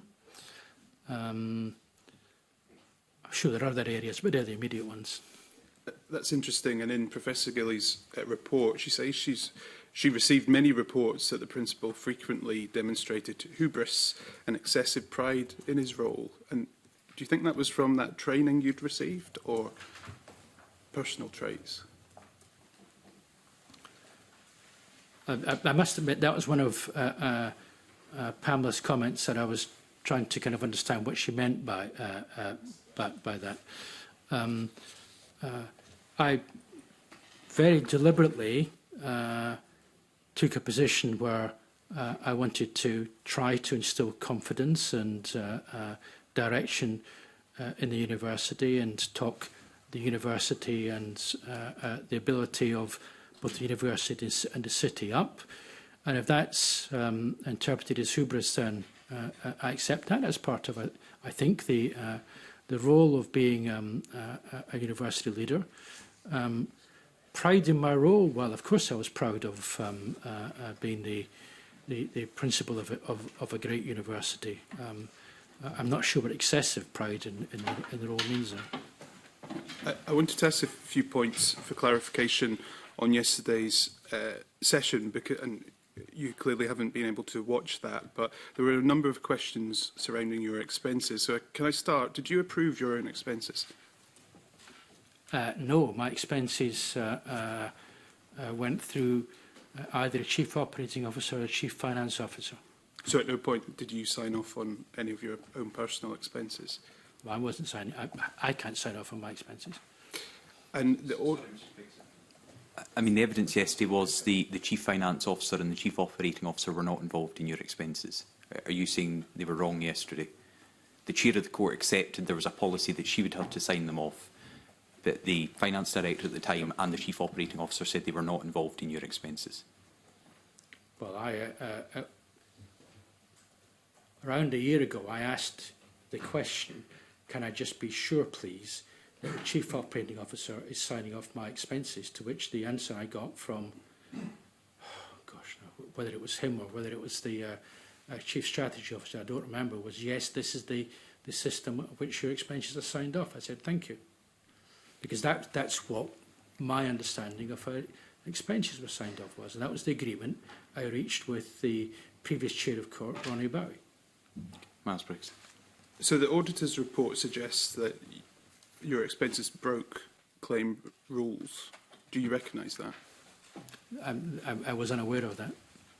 So the auditor has reviewed your expenses and say that 90% of purchase card claims it reviewed, over £87,000, didn't comply with university policy. You didn't know anything about that then? That's, I'm afraid, news to me now, Mr Briggs. So it's a... To interrupt again. This is evidence on our committee webpage. We requested this information, we received it, it is available not only for us to prepare but for you to prepare. So you're saying you did not look at that in advance of this meeting? Look, I read through a great deal of material for this meeting, and I apologise I missed that. Okay. Miles Briggs. Have you read the Courier newspaper? Yes, I read the I'm Courier referring to newspaper an when I was article in of the 23rd of this month. So I just wondered, you know, all this is questions I would have expected if I was in your shoes to Right, be no, I've prepared not been reading the Courier newspaper recently. recently. I can understand that, to be quite frank. But I wanted to ask, the Gillies report specifically talks about extravagant spending. Do you recognise that?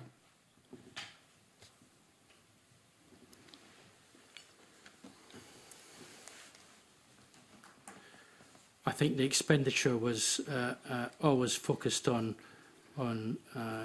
needs of the business and the future of the business. There were some expenses where we were entertaining, for example, Chinese delegations, when we were trying to create an environment with them that would match the reception they gave us as we tried to push our partnership and our numbers up. Now, perhaps it came across as extravagant. Certainly it was intended to build a relationship. Do you think at any point you'd use your position to fund your lifestyle?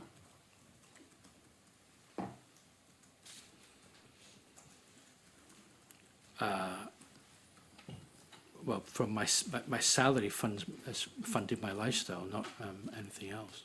But your expenses, if you know, I've looked through them from the auditor's report. This is all first class only travel. This is all top hotels. In fact, this is where the auditor took significant umbrage that didn't meet any of the policies outlined. You didn't care about any of that. It was just had to be the best for you wherever you were going. I didn't book the hotels, or I set out the timings of when I needed to be where, but I wasn't sitting saying, put me in Hotel X, put me in Hotel Y. And certainly when I was travelling in China, that was the hotels, my understanding, were paid for a corporate discounted rate. So we may have been staying in good hotels, but we're staying in good hotels at a more favourable price. Yeah. Two more questions. The first one, and it returns to what other members have asked you, in terms of what you're saying is you taking responsibility and the heartfelt apology you've given today. Do you not think it would be an act of, I think, recognition of the role you've played and the situation Dundee University now finds it in, if you did pay back that £150,000? I don't know how many members of staff that would save their jobs with, but do you not recognise that? And that could be actually a really important point for you to send a message to students, to the staff who are left at Dundee, that you understand your role in this saga. Well, Mr Briggs, you're one of several members of the committee Yeah. that have suggested that, and I will reflect on it. Thank you for that. And just finally, and again, this was from some of the evidence which Professor Gillies took. It was in relation to Sir Peter Matheson, who was included in the New Year's Honours list 2 years ago, and it was said to her by a number of colleagues that you had said you want one of those. Is that accurate? When Sir Peter Matheson was included in the New Year's Honours, is that something you also wanted to see your name go forward for? Did you discuss that with any colleagues when you were at the university? It's the evidence we've received suggests. Are you asking, was I kind of lobbying for someone to put me forward for... So I'm not. The evidence is that the question? Yes, Was I yeah. lobbying? So the evidence suggests you said you want one of those. So I just wondered, do you recall ever suggesting? I may have said in humour at some point, oh, it'd be nice to have one of those, but that's far away from, I want one of those, get me one. I think that's a very, very, very different situation. Yeah, I just wanted to ask you. Okay, thank you. Thanks, Convener. Do you know how much your trips cost? The Hong Kong trip, for example. What was the cost of your flights, your hotel, your expenses?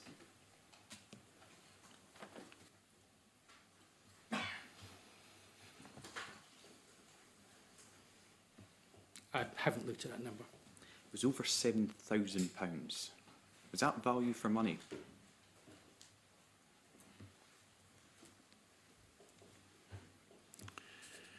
Well, what we were trying to... So one student is £20,000.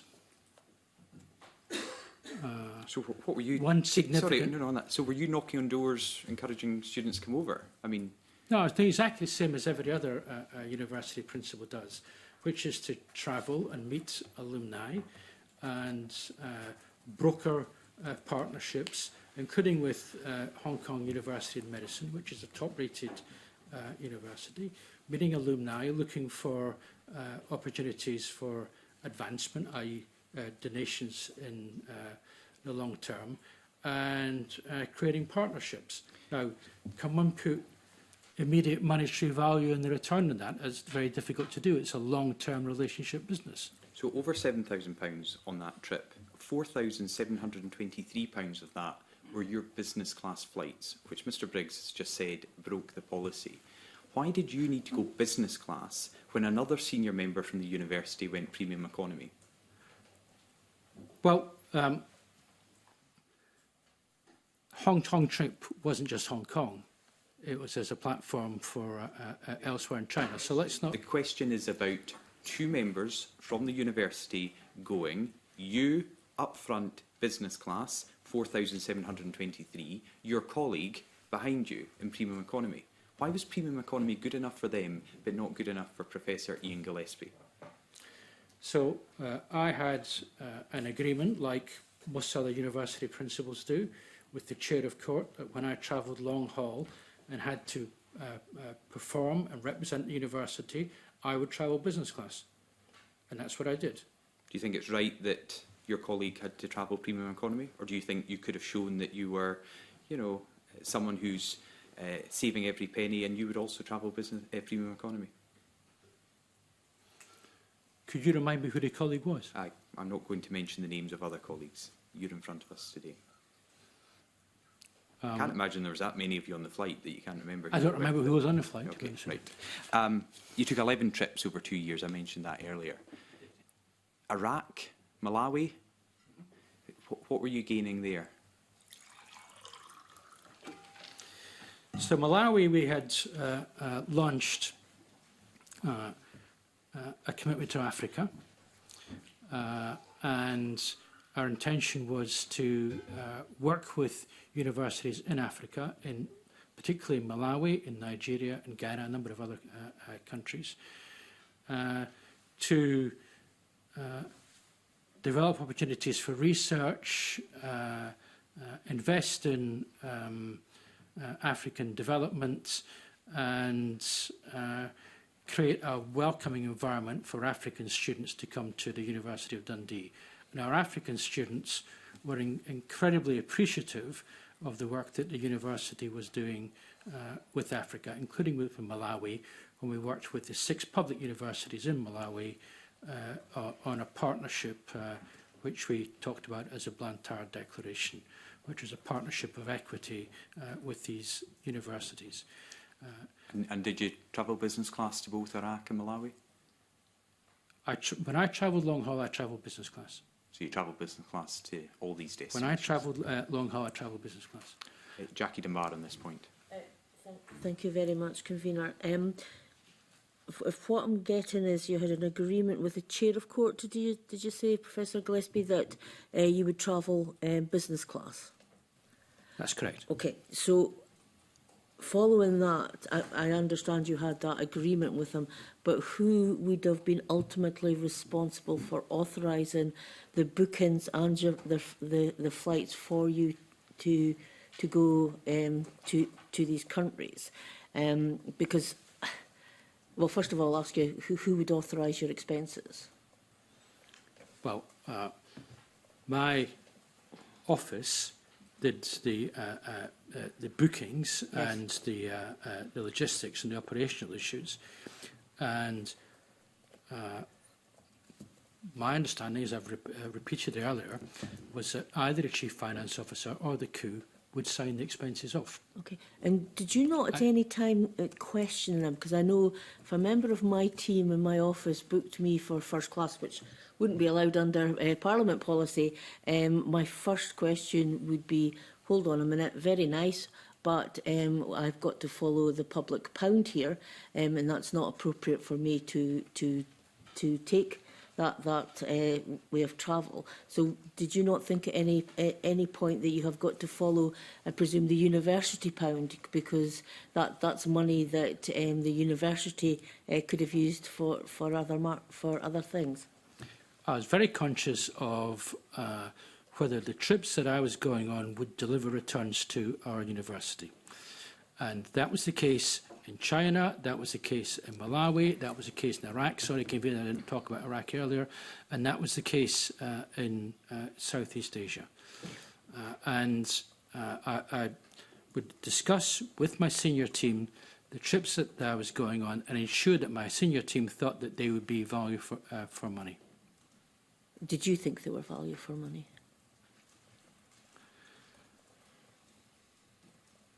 I'm trying to think if there's any I went on that I thought, why am I here? That's not the question. I'm not asking about the destination, sir. I am asking about your hotel facilities, the bookings that you had.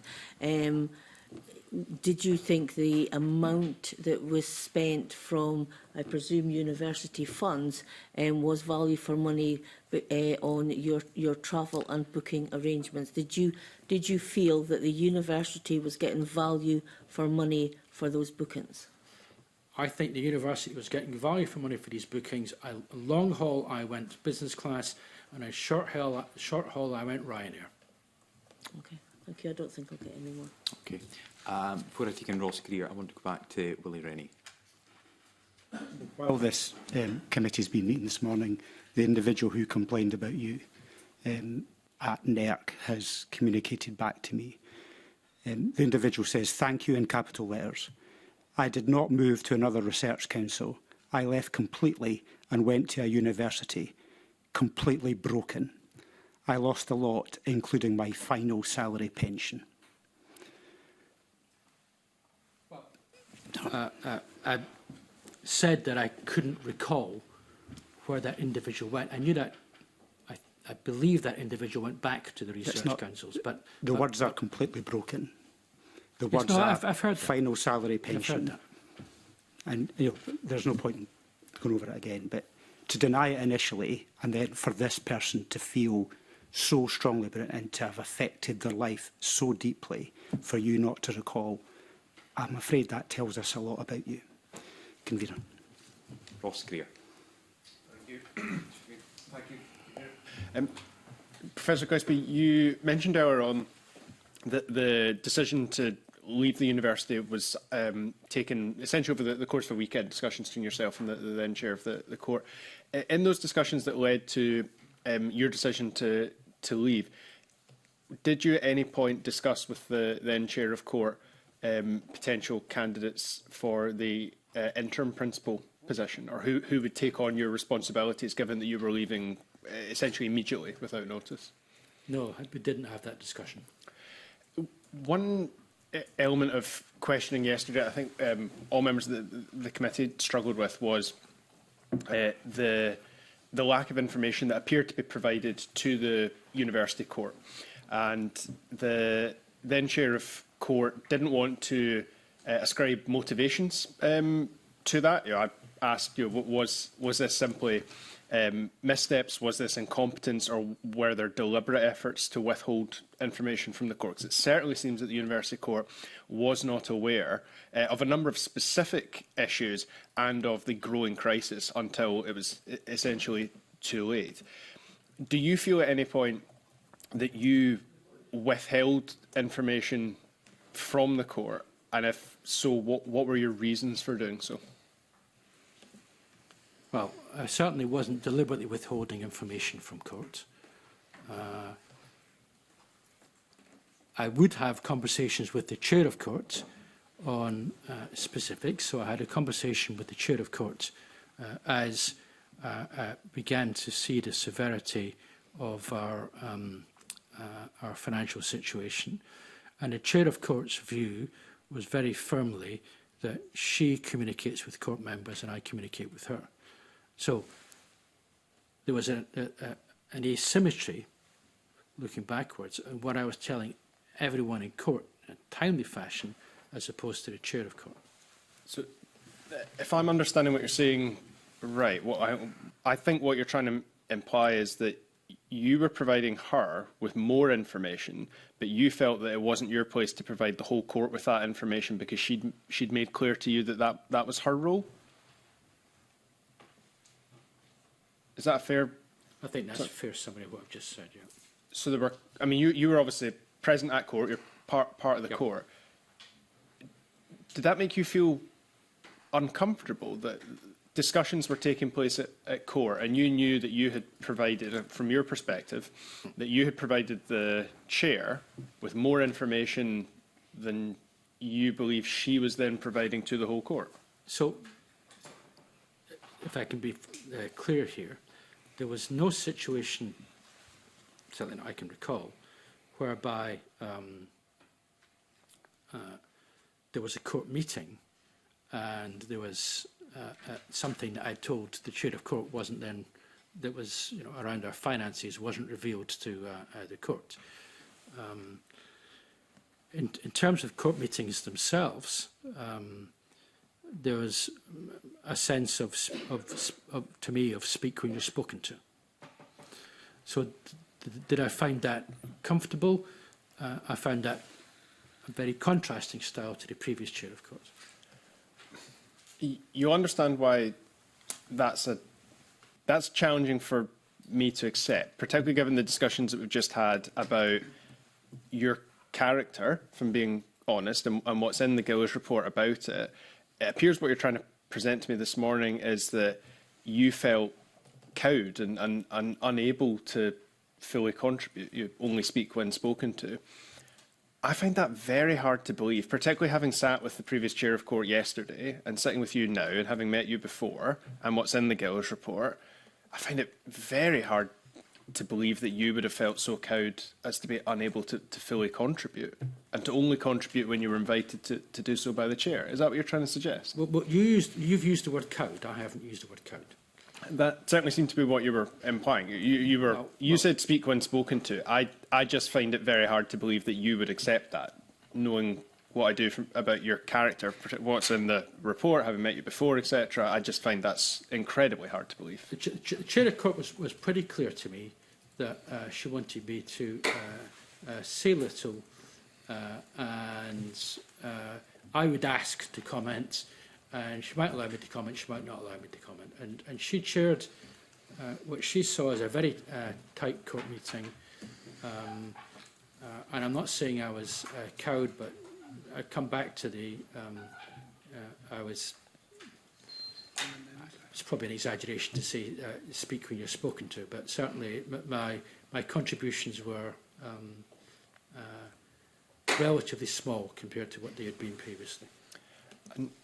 Did you feel that there were attempts made to reduce the participation of the wider executive group at court, and that perhaps resulted in a lack of effective scrutiny, that the right people weren't in the room? Because it appears one of the potential issues here is the two bottlenecks. One, based on what you're trying to present through the the then chair of court, and another through yourself, and that if a wider group of executive group members had been present at court, then perhaps court members would have felt better able to direct specific questions and effective lines of scrutiny.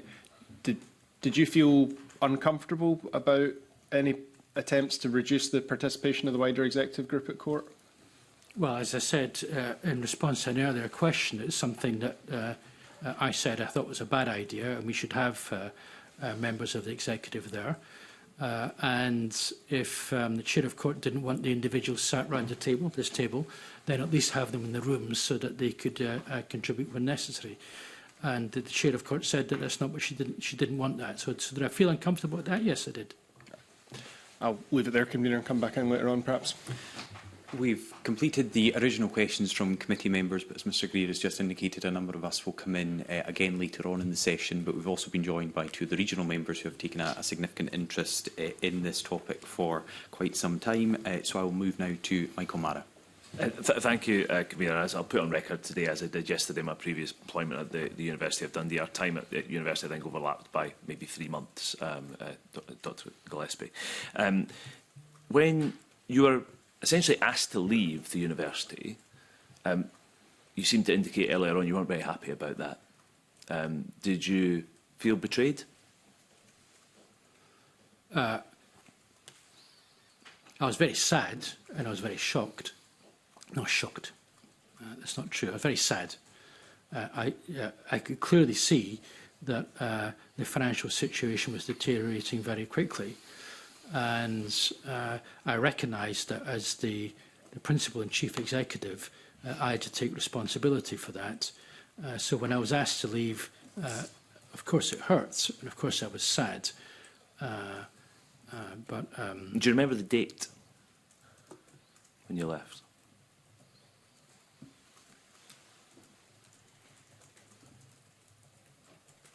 It was the beginning of December. Okay, December 2024. So, did you, when you left, like I mean, you seem, in terms of the way that you present some of your evidence today, you're a man who has a bit of flair for language and for presentation, as many people in your position would. But when you left, on your desk at University House, there was a copy of a book called The Spy and the Traitor, upon which you'd put your keys and your staff card. Was that because you felt there was traitors, you felt betrayed? Sorry, forgive me, it's a very inappropriate reaction. Apologies. No, not at all. That was a book that Professor Mike Ferguson had lent me, and I was just leaving it there to be passed back to him. The sense was, I think, from the conversation earlier on about the final, your departure, was that you were not very happy about the whole thing. Why did the chair of court felt you had to leave? Was it because you had caused the situation, or because you weren't part of the solution to the situation?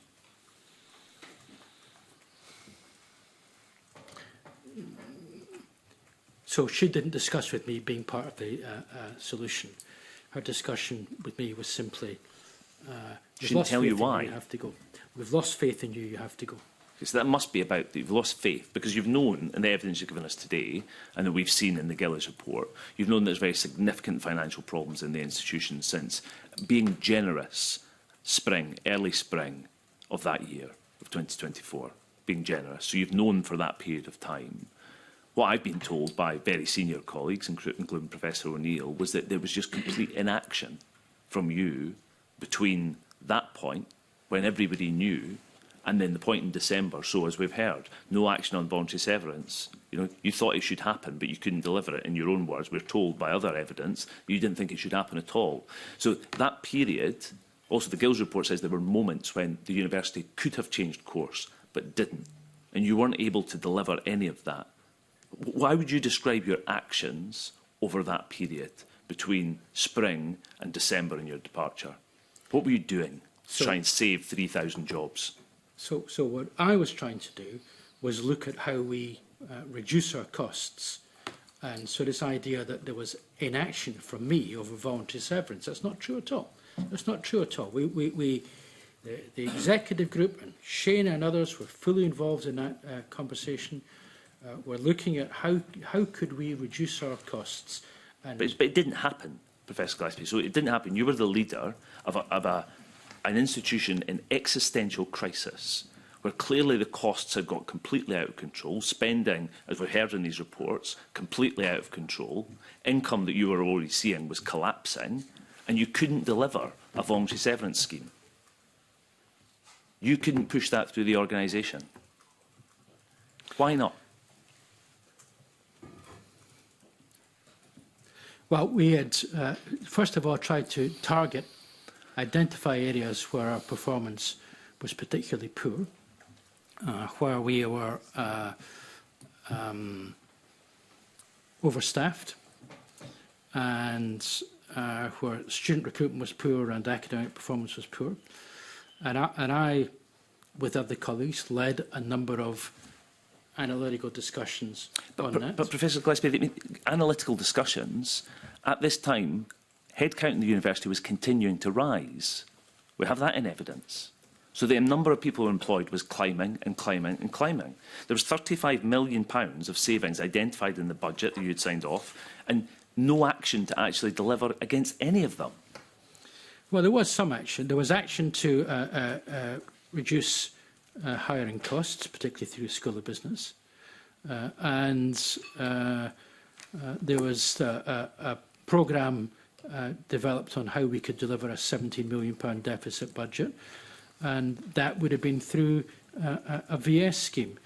You are right that the executive group cycled around together with court on what such a voluntary severance scheme should look like. Suppose the character, right also to say that was burning money. Okay, but it was burning money, absolutely clearly, and the building is alight at this point. I mean, the character, I think, with evidence we've heard today, is that you were a principal for the good times, the good time Charlie. And when it turned, you were completely inactive. You couldn't deal with it. So you liked going abroad, doing being a very credible face for the institution. Professor Gillis says that clearly. But the difficult decisions, the stuff that had to be done, you just weren't interested, were you? That's absolutely not the case. Well, there's no evidence that you've actually managed to achieve anything in that period. That's why we're sitting here now. We had not realised the urgency of the situation regarding banking covenants, breaching our banking covenants so that we could not rely on the revolving credit facility to manage our way to reduction in costs. And we were still looking at, and Wendy Alexander was pushing this very hard on what might the international student recovery look like. And Wendy's view is that it would recover quite quickly. And okay. On the revolving credit facility, why, in terms of the amount of money that you were spending, whether on capital or otherwise, did you deplete the university cash reserves and not use the revolving credit facility as other institutions would do? I've already said, and I'll say it again, and I'm not proud of this, I'm trying to be as open as I can be. We had a very, very insufficient focus on our own cash reserves. And the message that we got, which I did not interrogate sufficiently well from the finance director, was that we had no needs to use either a revolving credit facility or look for additional loan placement because we had we were at a strong cash position. So this has been stressed by accountants as an incredibly unusual move. Incredibly unusual. That at a time when you knew there was a problem in expenditure and income, you were continuing to use your cash reserves and depleting your cash reserves as a business rather than using the credit facility. Now, it turns out you probably couldn't have used the credit facility for all the issues of covenant, but at no point did you say, why are we doing this rather than taking on long-term credit to make sure we retain our cash position? That was a basic of the business. Did you not understand that? So I looked to a finance function and finance and policy committee to give me advice on the way that we spent both our capital and the way that we invested. And I didn't get criticism or advice from them to do something different. You just kept spending? Because the level of expenditure, this is the big difference. There'll be a lot of focus in the conversation today on international recruitment, and you have a good handle on that area. Lots of other areas you don't appear to have a very good handle on. I could list some of those. But the issue is that we have the expenditure in the institution is the real problem. There's many universities, isn't there, in Scotland, circling around the pit. The reason that the University of Dundee has tipped into it is that you massively depleted the cash reserves of the institution over the previous 14 months. You liked spending the money and investing, didn't you? There's no issue about like or not like. We had a capital, capital strategy group that took these decisions and reported to the executive group. I didn't. You didn't take these decisions? Well, we took the decisions as an executive. But you were the person who was saying that you were aiming to become a £500 million turnover organisation. On what basis, what idea did you base that was possible when you knew the underlying challenges of the institution? Well, that was at a point when international student recruitment was soaring and increasing, and we asked the question,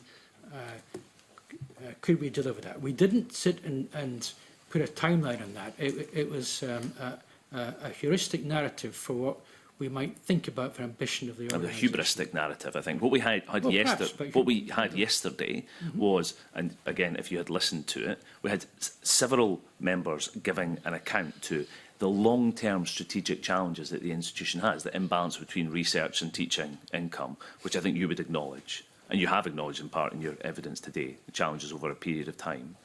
But instead, is it not right that you bet the future of the whole university and the city on rapid and continued growth? We expected to see continued growth. We expected to see international student recruitment go up. And as it became obvious that that was increasingly challenging with visa changes and others, then we looked at how could we contain our expenditures. So Universities UK issued a report at the start of 2024 saying that wasn't going to be the case. There were two major reports published saying for warning signals about the international recruitment market. You recognise that? And in 2024 we saw our numbers coming down and we looked at reprofiling our ambitions. And you said that the Gillies Review says, Court was briefed orally by the Principal on the state of the financial health of the sector and routinely and confidently advised that Dundee was, in quotes, bucking the trend and doing better than most.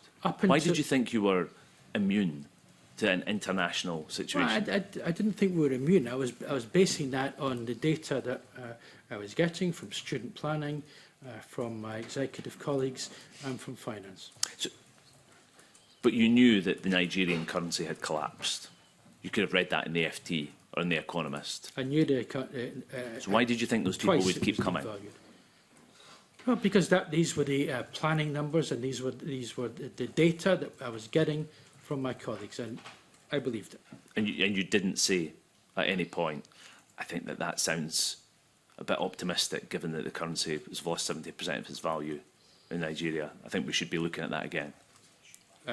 Repeatedly looked at are these numbers actually realistic, which was why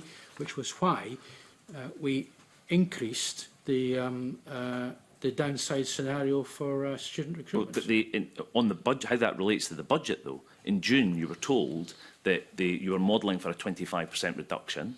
Other members of the executive said we should be looking at 35%. Perhaps at least, of a reduction.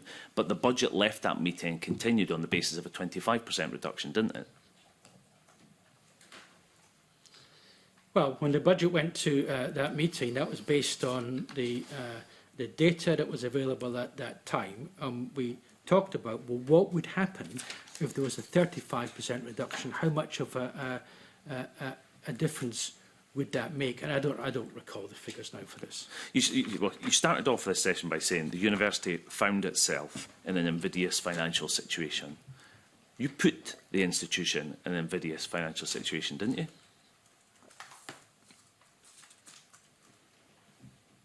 Through uncontrolled expenditure, lack of ability to realise savings, lack of realistic predictions around international recruitment, and 3,000 people's jobs, the taxpayers on the hook for £122 million as a result of this, grotesque level of failure. You've said you apologise. Do you take responsibility for that level of financial vandalism? Well, I've repeatedly said, and I'll say it again, as the principal and as the head of the institution, it is for me to take overall responsibility for the failure of the organisation. I've said that repeatedly, and I'll say it again. So you've no grip on expenses policy, no grip on the covenants, no grip on savings, no grip on expenditure, no grip on governance. I mean, that's what we've heard today, Mr Gillespie, in terms of your evidence. You know, lots of well-informed views around the international recruit market. It seems that that was the thing that you were concerned about. You were absent because the day after you resigned, you were due to fly off to China again, weren't you? For the 14th time, 14th international trip within that year. Were you not an absent landlord? No, I wasn't an absent landlord, but I had a team that I trusted. And were you betrayed? Was I betrayed? Well, that's the characterisation that you're giving in your evidence. No, it's not a characterisation I'm giving at all. What I'm saying is there were some things that I didn't know, that I should have known, that I didn't know. Okay. And particularly around the covenant issue, which was a particularly problematic one. So thank you, Kabir.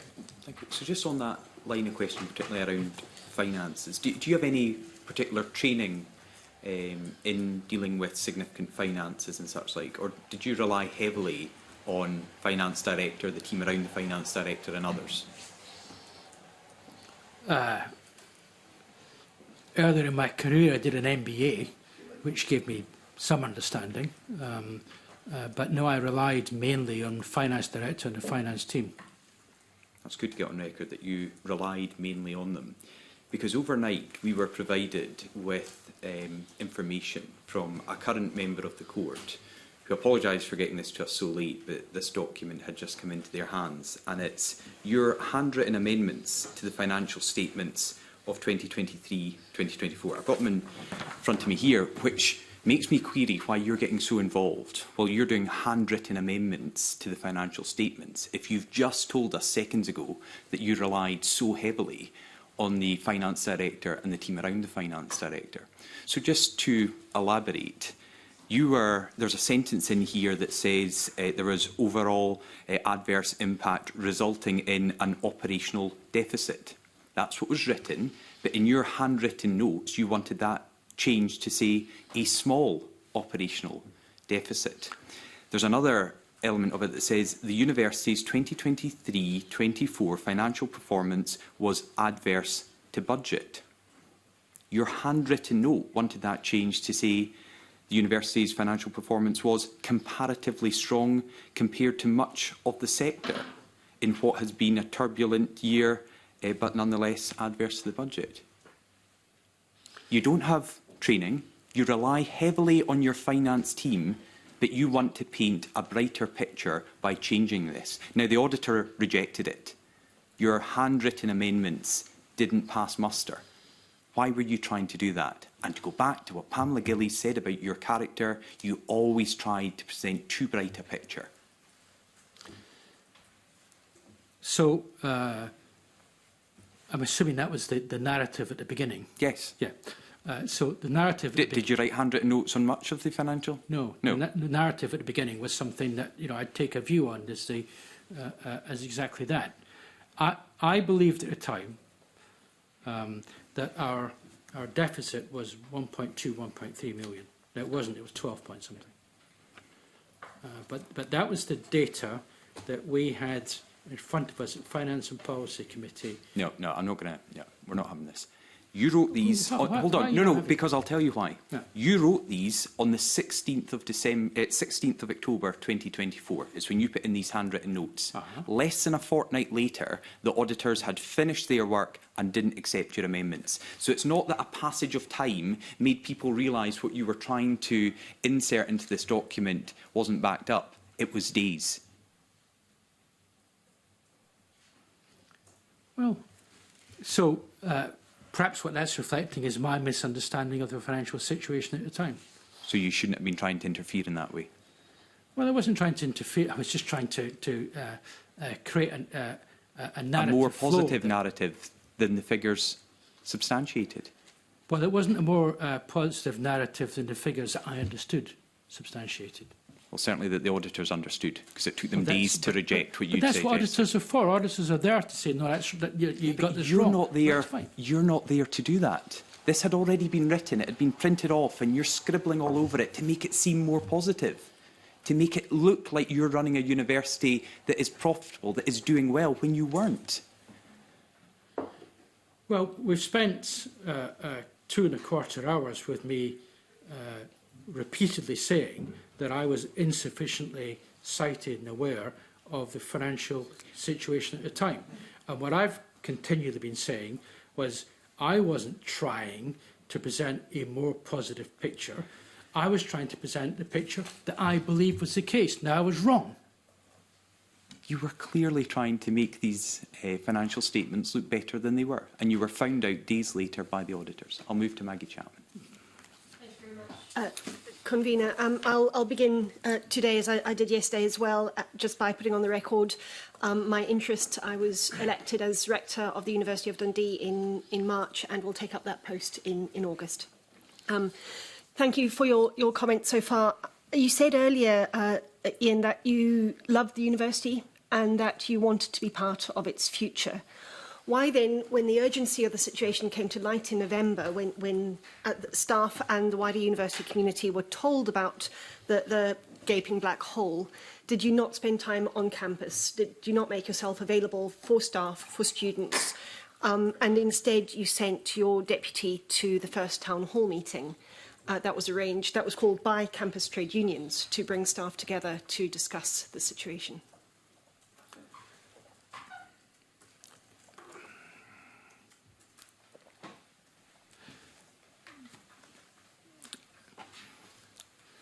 I'm not going to get into in public, because everyone's watching, why, because it's very private to me. But I had a deep private commitment that I needed to make that weekend.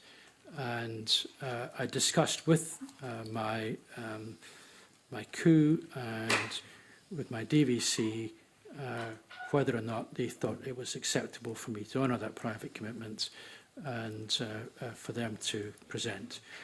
And they were supportive of my private commitment that weekend. But forgive me, Mr. Chapman, I'm not going to get into the detail of that because it is deeply private and it's a public hearing. That's fine. I'll accept that. I just had to ask the question. Yep. In 2023, in April 2023, the STUC called the university a rogue employer. Can you give us some indication about how you, in your role as university leader, you try to foster good relations with campus trade unions, with the broader staff community, and actually with students as well? So, when I came into the University of Dundee, it had particularly problematic relationship with employees around, for example, pension reform, but also around school merger and some job losses.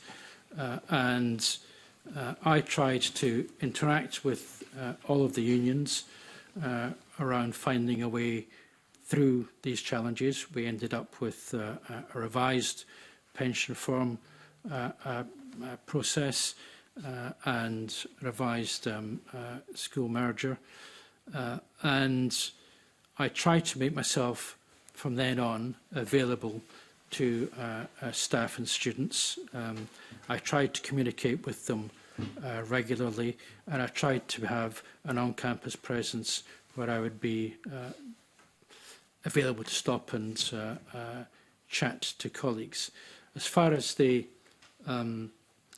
day-to-day connections with the unions were concerned, that was run by the Deputy Vice-Chancellor, the coup, and the Director of HR, and their advice to me was if I stay away from that, then I can be brought in when there's particularly weighty issues that needed the principal's presence to be discussed, which never happened at the time I was there.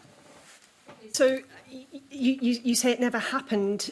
You did get involved, though, in 2021-22 when you were trying to close the pension scheme, the UOD SS pension scheme. You said at a meeting, apparently, that keeping the scheme open would be an existential threat to the university. Do you remember that? Do you recall that? And that's clearly an example of you getting involved in industrial relations. Although you've just told us you didn't really well, no, I did say that on the pension reform piece I did get involved. Okay. Sorry, to be clear. The pension reform piece was agreed by court prior to my arrival at Dundee, and then the very final sign-off to that was some month after I arrived in Dundee. It was something that I absolutely inherited. There was a great deal of pushback against that, which, candidly, I'm not surprised given the nature of the reform that was on the table. And I did get involved, including discussions with the union representatives on how we could reduce the future liabilities for the organisation through the pension scheme, maintain investment in the gap in the capital to pay pensioners, and change pension benefits, pension schemes for new staff joining. So on that, I did get quite heavily involved. Did you ever suggest or think to suggest that it would be useful to have more direct involvement of staff and students in decision-making at different levels of the university, given that what this committee has heard and what is very apparent spending any time on campus, the lack of trust, the concerns around transparency and openness and information flow, communication. Did you ever think that actually it might be better to have more people involved in the discussions, to share more information, to hear different ideas about different ways of navigating through what were difficult times?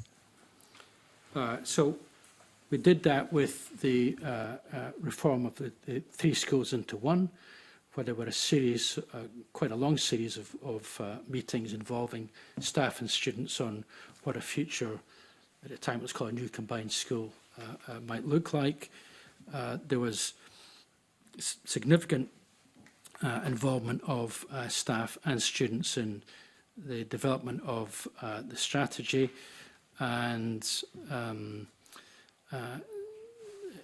we introduced a staff survey. You said we did a mechanism to try and take better account of staff views, and that was done, forgive me on exact dates, 2 years into my tenure. Okay, because there's also a document that, a report that was produced following that restructuring that had some pretty robust recommendations for university management about improving communications, about improving openness, transparency and a flow of information.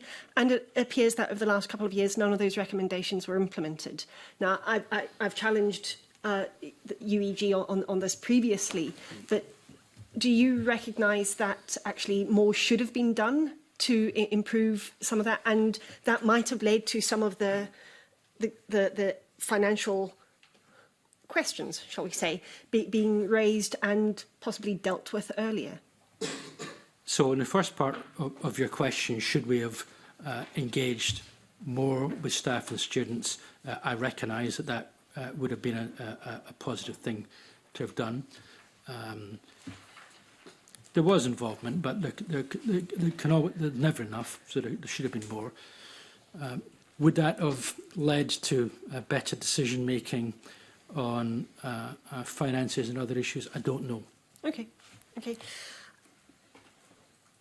If you had become aware of accusations or claims of misogyny and homophobia across the institution, regardless of who was making those accusations or who was being accused, what would you have done?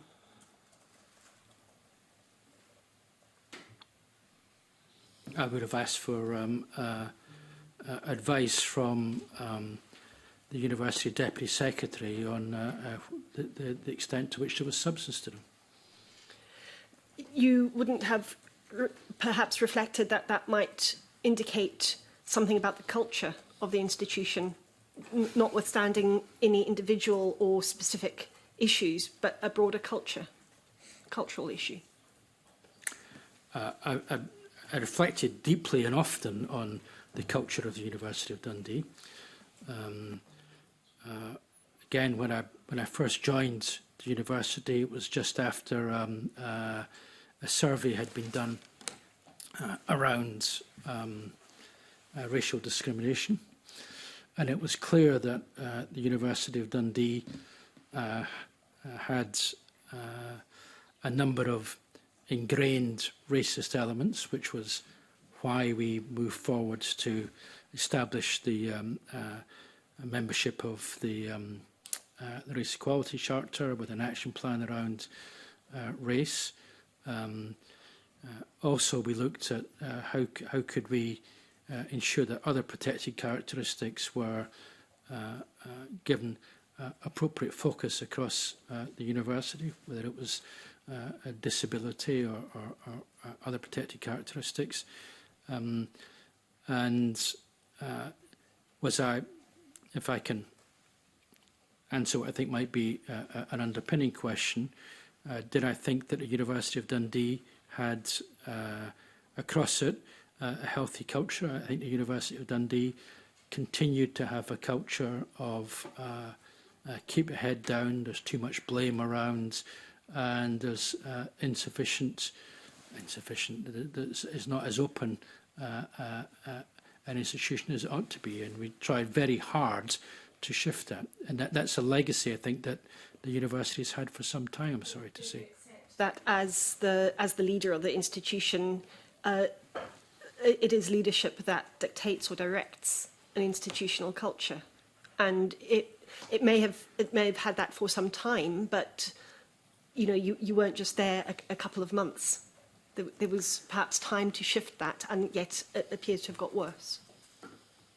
I'm not sure if it got worse or not, but certainly I tried to shift it, I think, was me trying to be open and visible and engaged. Okay. And I probably didn't make as much progress on that as I would have liked to have. Two final questions, if I may. Who took the decision to advertise for a rector's assessor using a recruitment agency rather than use the established practice where the appointment is in the gift of the rector in discussion with the Students' Association?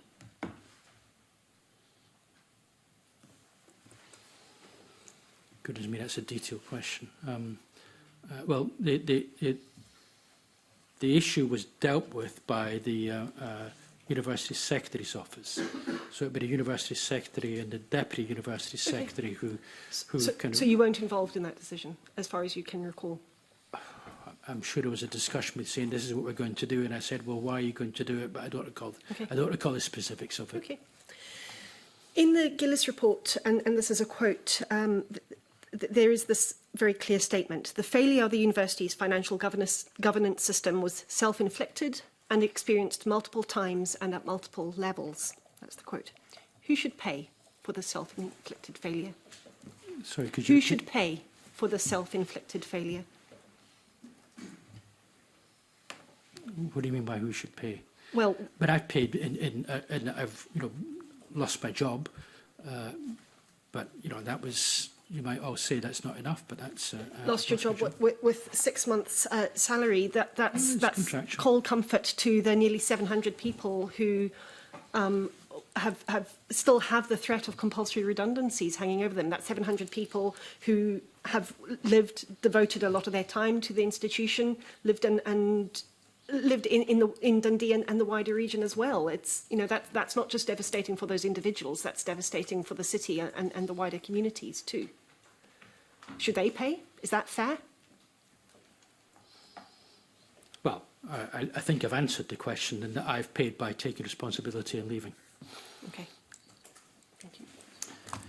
We're 2.5 hours into our committee meeting and other members are now going to come in. Everyone's had a chance to speak. But I'm sat here listening to you, looking at you, and something that's just coming to me is, what's your strategy today? What did you come in here to achieve? And do you think you are and will achieve it?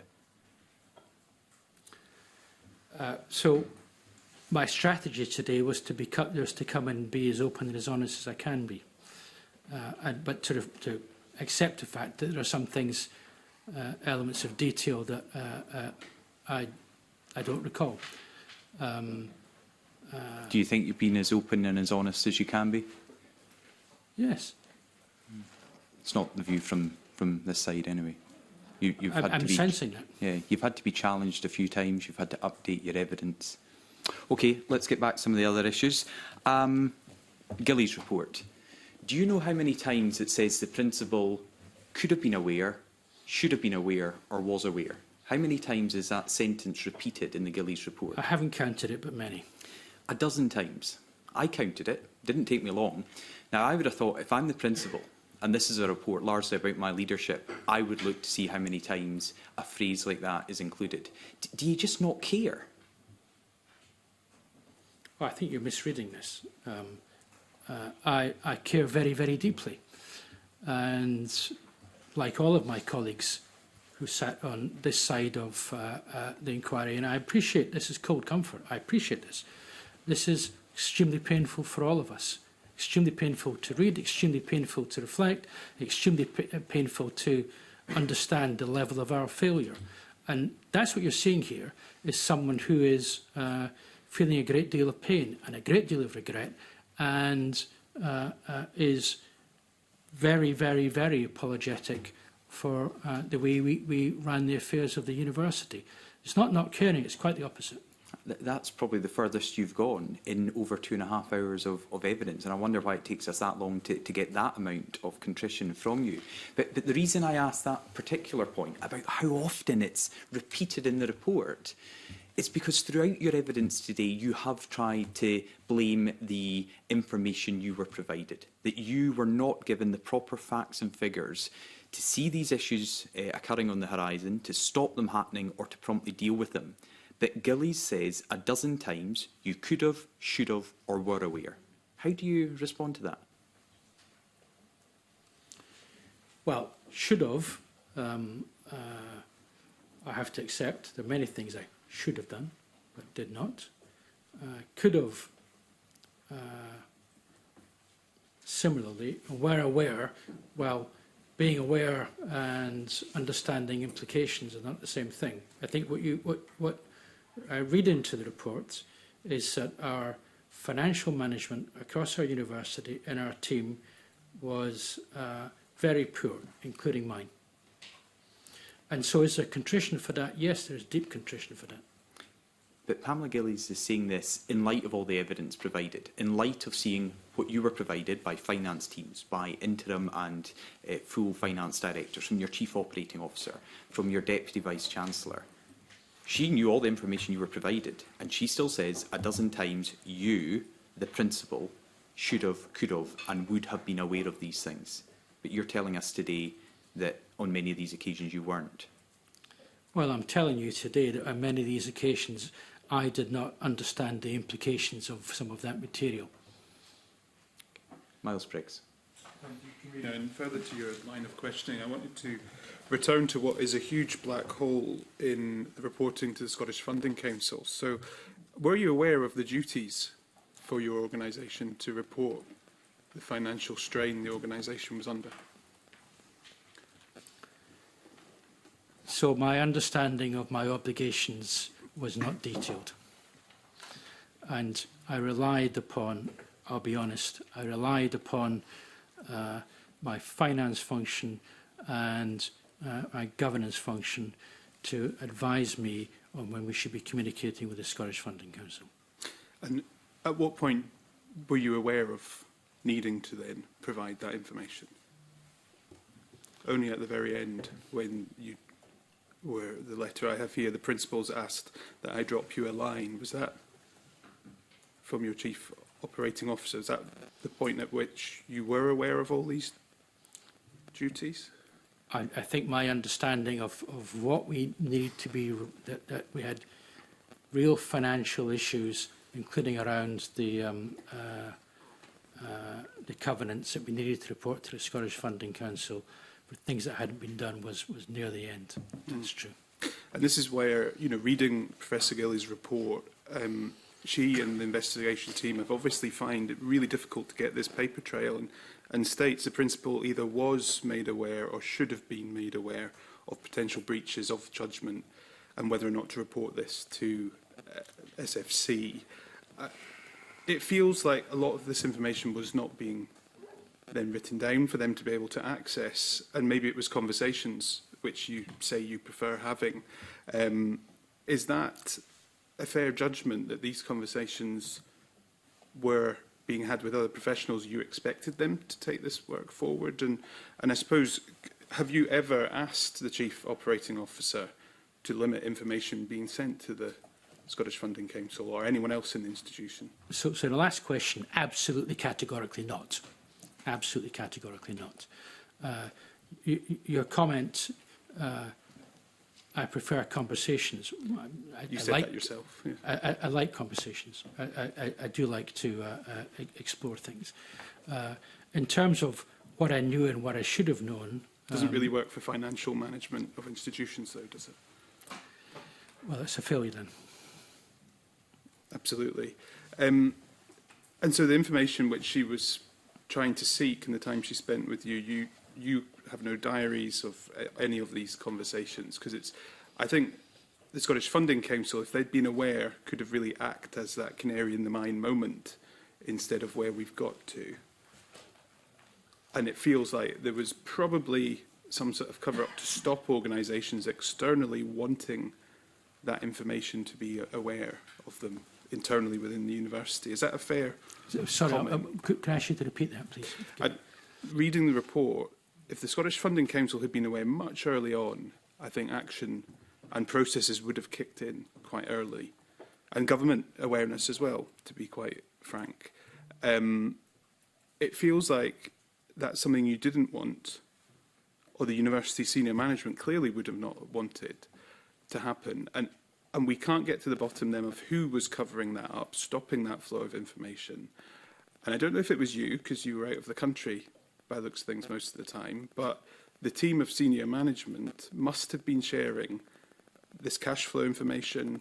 How many times a week did you ever meet with your chief operating officer? Was that just when you were back in the country, a brief meeting? Or this is like, I can't understand why none of that information is not available. Yeah. So I was unaware of the information. I should have been aware of it. It's, you know, it's on me that I wasn't aware of it, but I wasn't aware of it. As far as meeting the Chief Operating Officer was concerned, I had weekly meetings with the Chief Operating Officer and the Deputy Vice-Chancellor. And I would see the Chief Operating Officer more frequently than that because we were on the same floor. If there was any... And at no point was breach of covenants being raised? The very first time that breach of covenants was raised was the conversation that I've already reported to you, which was me with Peter Fotheringham, with Shane O'Neill in my office after Peter had indicated his departure, and it was a general catch up with him prior to his departure. I was having more catch ups with him, and I raised the question, tell me about our covenants. And what that date was the first time. The date you're suggesting that was Well, end of September, beginning of October, roughly 2 weeks before the finance Of 2024. and policy. Yes, exactly. I can't remember the exact date. And that whole period from July 23 to then, you weren't, you weren't involved, never a mention of anything. On covenants? No. The first conversation, pretty amazing. the very first conversation, and as I said to you before, in the Gillies report, talking about the covenant issue the year before, I had no awareness of that. So all the questions my colleague Michael Mara put to you about clearly the money running out at some point, no point did you start to say, where are we with the creditors? Or you weren't aware of the concern that clearly they had? If I go back to my answer to Mr Mason, when he asked the question, how much did you pay attention on covenants, I think it's, if my recollection is correct, what I said was we weren't paying that much attention to covenants because I had not properly understood the responsibility on covenants for a rolling credit facility that we weren't drawing on. And therefore, I asked the question of the finance director to educate me on this. And back to one of the points you made earlier, where were my areas of I think you said weakness. In this case, I'd say ignorance. That was one of them. Okay, thank you. Thanks, Commissioner.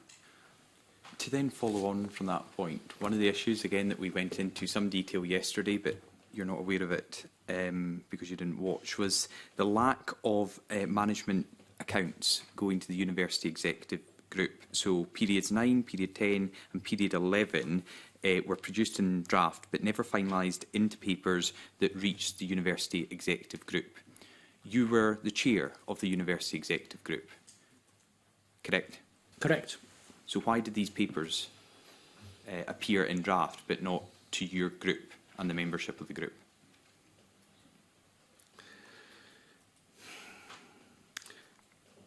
Again, I was constantly pushing at Finance Directorate to bring management accounts to the group. And So papers Peter were Fotheringham disobeyed you? Sorry? Peter Fotheringham disobeyed you? Well, I think pushing for something in an organisation like a university and delivering an instruction which is obeyed or not obeyed are two different things. I was pushing for something. So if it happens once, you're not happy. It then happens again and again. I'm sorry, I don't believe you that you were constantly asking for this and you accepted they were never coming to your group. Why didn't they come? Just tell us honestly.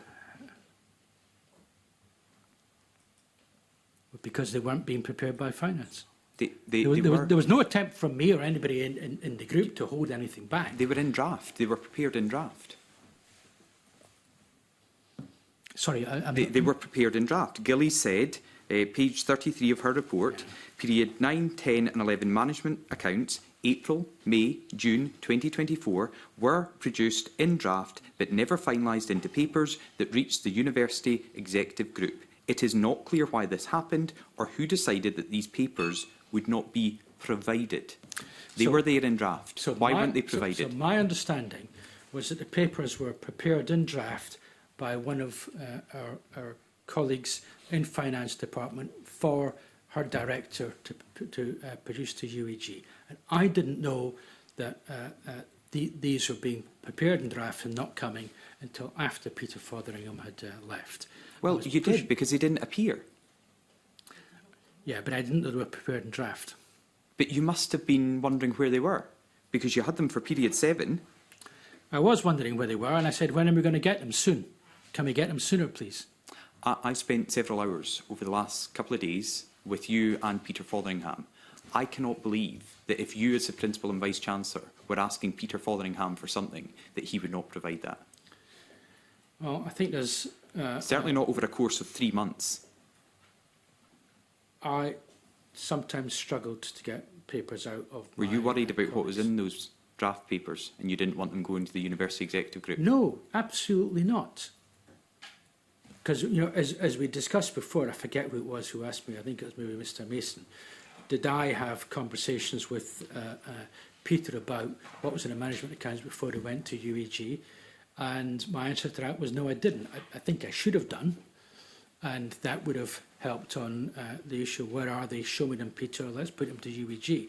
But I didn't, and what came to UEG is what came to UEG. I'll go to John Mason now.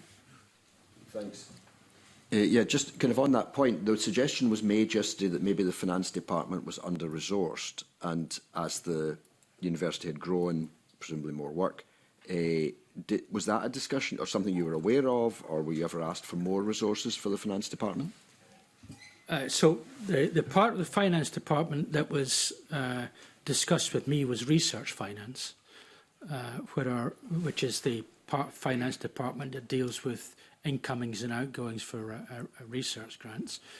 And that was an area of the finance department that was regarded as being weak and needing reform. And that was something that I come from a research background, so I pushed at that.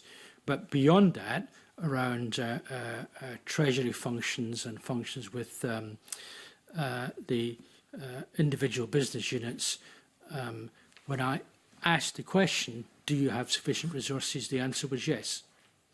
So I wasn't getting, we're hugely under-resourced, you need to help us. Mm-hmm. Because I think we got the impression there was some long-term sickness and that kind of thing, so they seem to have felt under pressure.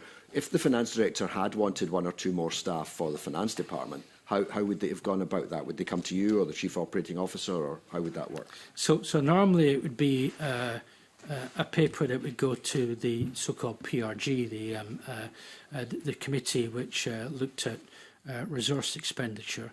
And that was one in which it was the coup and the Deputy Vice-Chancellor chaired it. Okay. I mean, if the finance director was working, say, into the evenings and things, because if the finance director was working in the evenings or weekends because they were under pressure, would you have known that? Would you have picked that up? Only if it told me. Right. Okay. Thanks, Camilla. O'Mara. Thank you, Camilla. I mean, this has been a catalogue of incompetence. I mean, could have, should have, littered throughout today. Your successor, Shane O'Neill, has now left his post as principal because he's deemed to have been complicit in the debacle of your leadership and what's happened. Your predecessor, Andrew Atherton, but one, there was a small interim period within that, also had to leave the position. Do you think that there is some form of structural problem that we can't get proper leadership for this outstanding group of staff and students?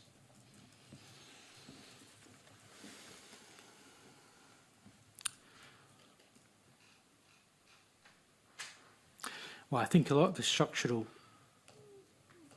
problems are about people, me, others, and many have left. So if we look at the University of Dundee now,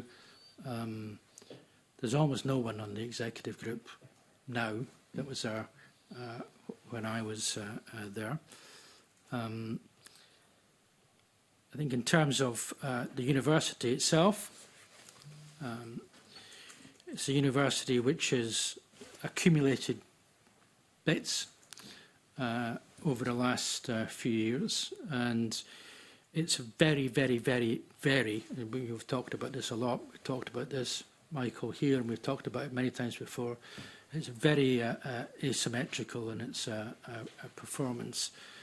And so are you saying it's a job that people don't want to do because it's too difficult?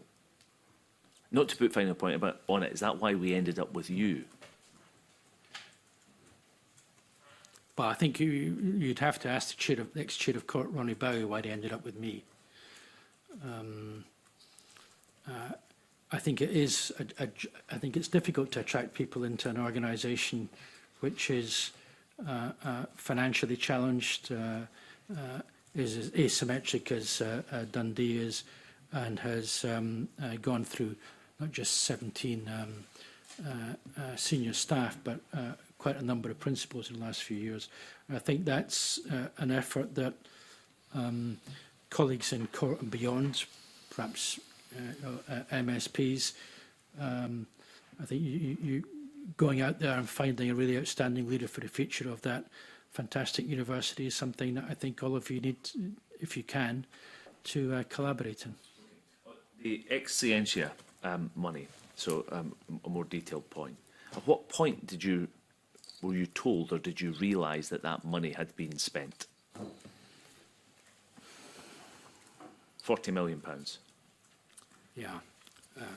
My assumption was, and everybody else on UEG and Court's assumption, was it was ring-fenced. Of course, there was nowhere on the accounts it was ring-fenced, and we should have seen it wasn't ring-fenced.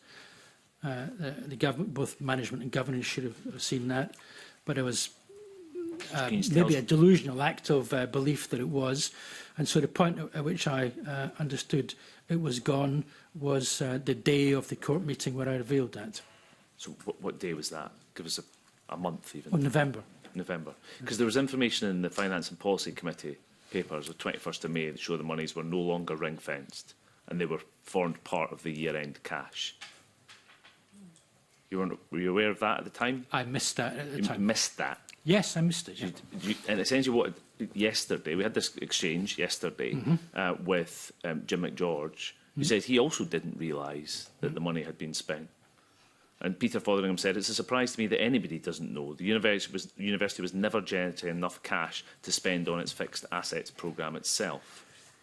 Well, so yourself and the Chief Operating Officer were spending, well, hand over fist, money flying out the door on staff and capital. That's clear in the Gillies report, Professor. You know, it's a wry smile there, but that's the clear pattern of behaviour from you all. It's a grimace of pain, it's true. But you didn't have the money to pay for it, and you had been told in May, and you just hadn't read it, that that money had gone. Where did you think the money was coming from? So, I'll say again, none of us around the executive group, save Peter Fotheringham, none of us around the executive group understood that that money had gone. But it was in the report, though.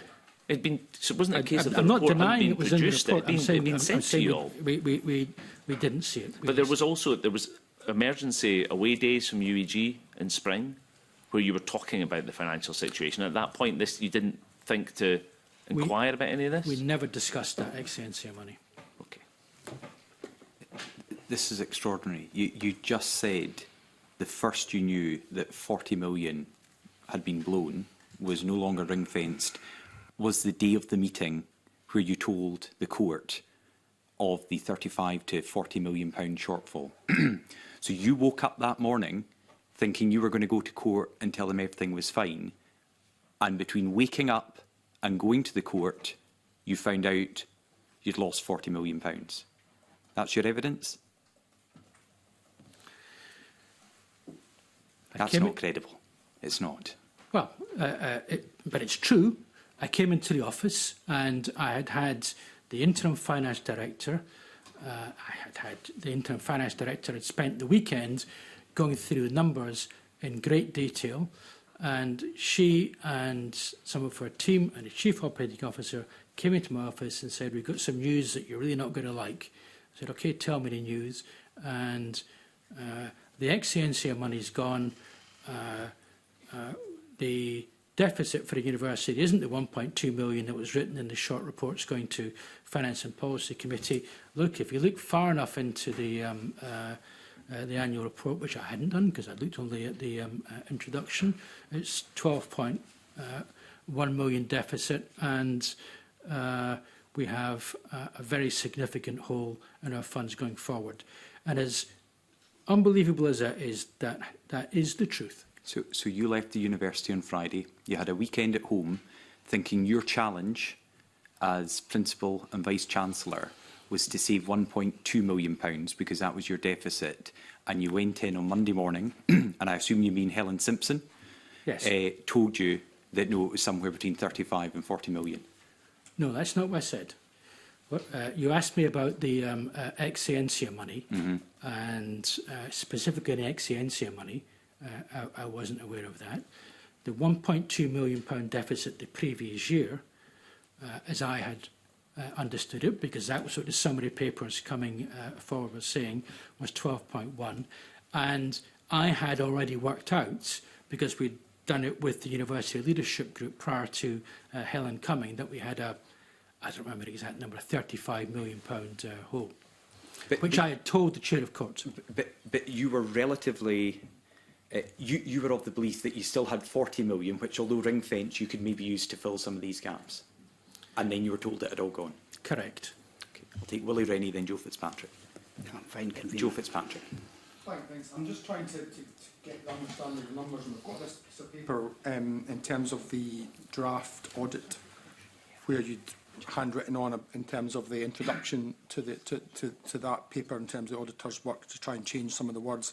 At the very bottom of it, it says clearly, and this goes back to the 23-24, adjusting for non-recurring items, the underlying operational position is a deficit of 11.5. So I'm just not understanding how the urgency, wasn't it, when we're hearing 1.2, and then actually in that document it's talking about 11.5 million. So how you're not aware of, because it's there in black and white, and you haven't tried to change that bit. I haven't tried to change anything. Sorry, in terms of a narrative. Yeah. I beg your pardon. So the Finance Director's report to Finance and Policy Committee and to Court talked about a 1.2, forgive me, maybe 1.3, £1.2 million operating deficit for the year. And that's a number that I and the executive group had fixed on. And we failed to read into the detail of the overall accounts and see that number. And it is a failure, one of many. I'm just not understanding how, when you have something from the auditors, which you've written on, so you've definitely read this, flagging the 11.5, you could think that all of a sudden there's less rather than more, in spite of the 40 million that managed to disappear without anybody in the executive team's awareness. I hope you can understand how this is really difficult for all of us to understand, how, given that there is so much information which we can now see from the evidence that we've got, you did have to say that things aren't adding up to the figure that you've got. How could you get to the point that it was 1.2 when everything is saying this is much worse than that? I of course I understand, and I look at the forensic analysis done by Pamela and our colleagues, and if I had one wish in the world, it's that I had commissioned that 18 months ago. But that didn't happen, and I'm explaining to you what we believed, which was clearly wrong, and even though we had material which we simply didn't have the time and the bandwidth to read through in enough detail, because we trusted the team to be presenting accurately what was going on. And that is a failure.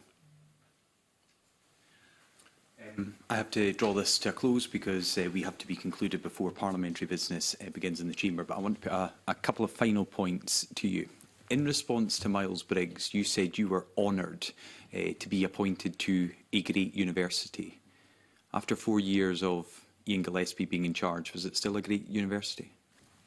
It's still a great university. It's a great university with many challenges. Caused by you? That my team and I have produced many negatives towards it. It's also won University of the Year a couple of times. It's improved. It improved its rankings. It sank and it came back up again. It's improved student satisfaction. It's done many good things. It should have been able to do greater things, and I take the responsibility for that not being the case. I'm certainly sure it will go on to continue to be a great university, but it will be in spite of rather than because of your time in charge. Secondly, I started by asking, and several others did, about you paying back the £150,000 plus that you got as a payoff for leaving. You said you'd reflect on it. This will perhaps be the last time we hear from you in public, certainly in a setting like this. Would you like a final opportunity to say on reflection of the questions you've been asked over the last 3 hours, do you think it's right that you hand back that money? You don't deserve it. I've said to the committee, and I'll say it again, I'll take that away and I'll reflect on it with my family. Okay. And finally, having read the entire report, having read everything that has been written about this, having listened to staff and students, whistleblowers coming forward to reveal some of the graphic detail about what went on, I'm led to only 2 final conclusions. You were either incompetent or corrupt. Which was it? I'm certainly not corrupt, so I have to choose incompetent. Okay. I'm grateful for your time today. I understand this won't have been easy. I hope in some ways you've been able to put your side of the arguments, and it's for others to judge the merits or otherwise of what you have told us, what other witnesses have told us. But certainly this is something that had to be thoroughly investigated and interrogated. You have been part of that by making yourself available today. So for that, I thank you. I thank members for their patience this week, which has been very busy for the committee and education-wise in the chamber. And I therefore conclude this meeting and close this meeting of the committee. Thank you.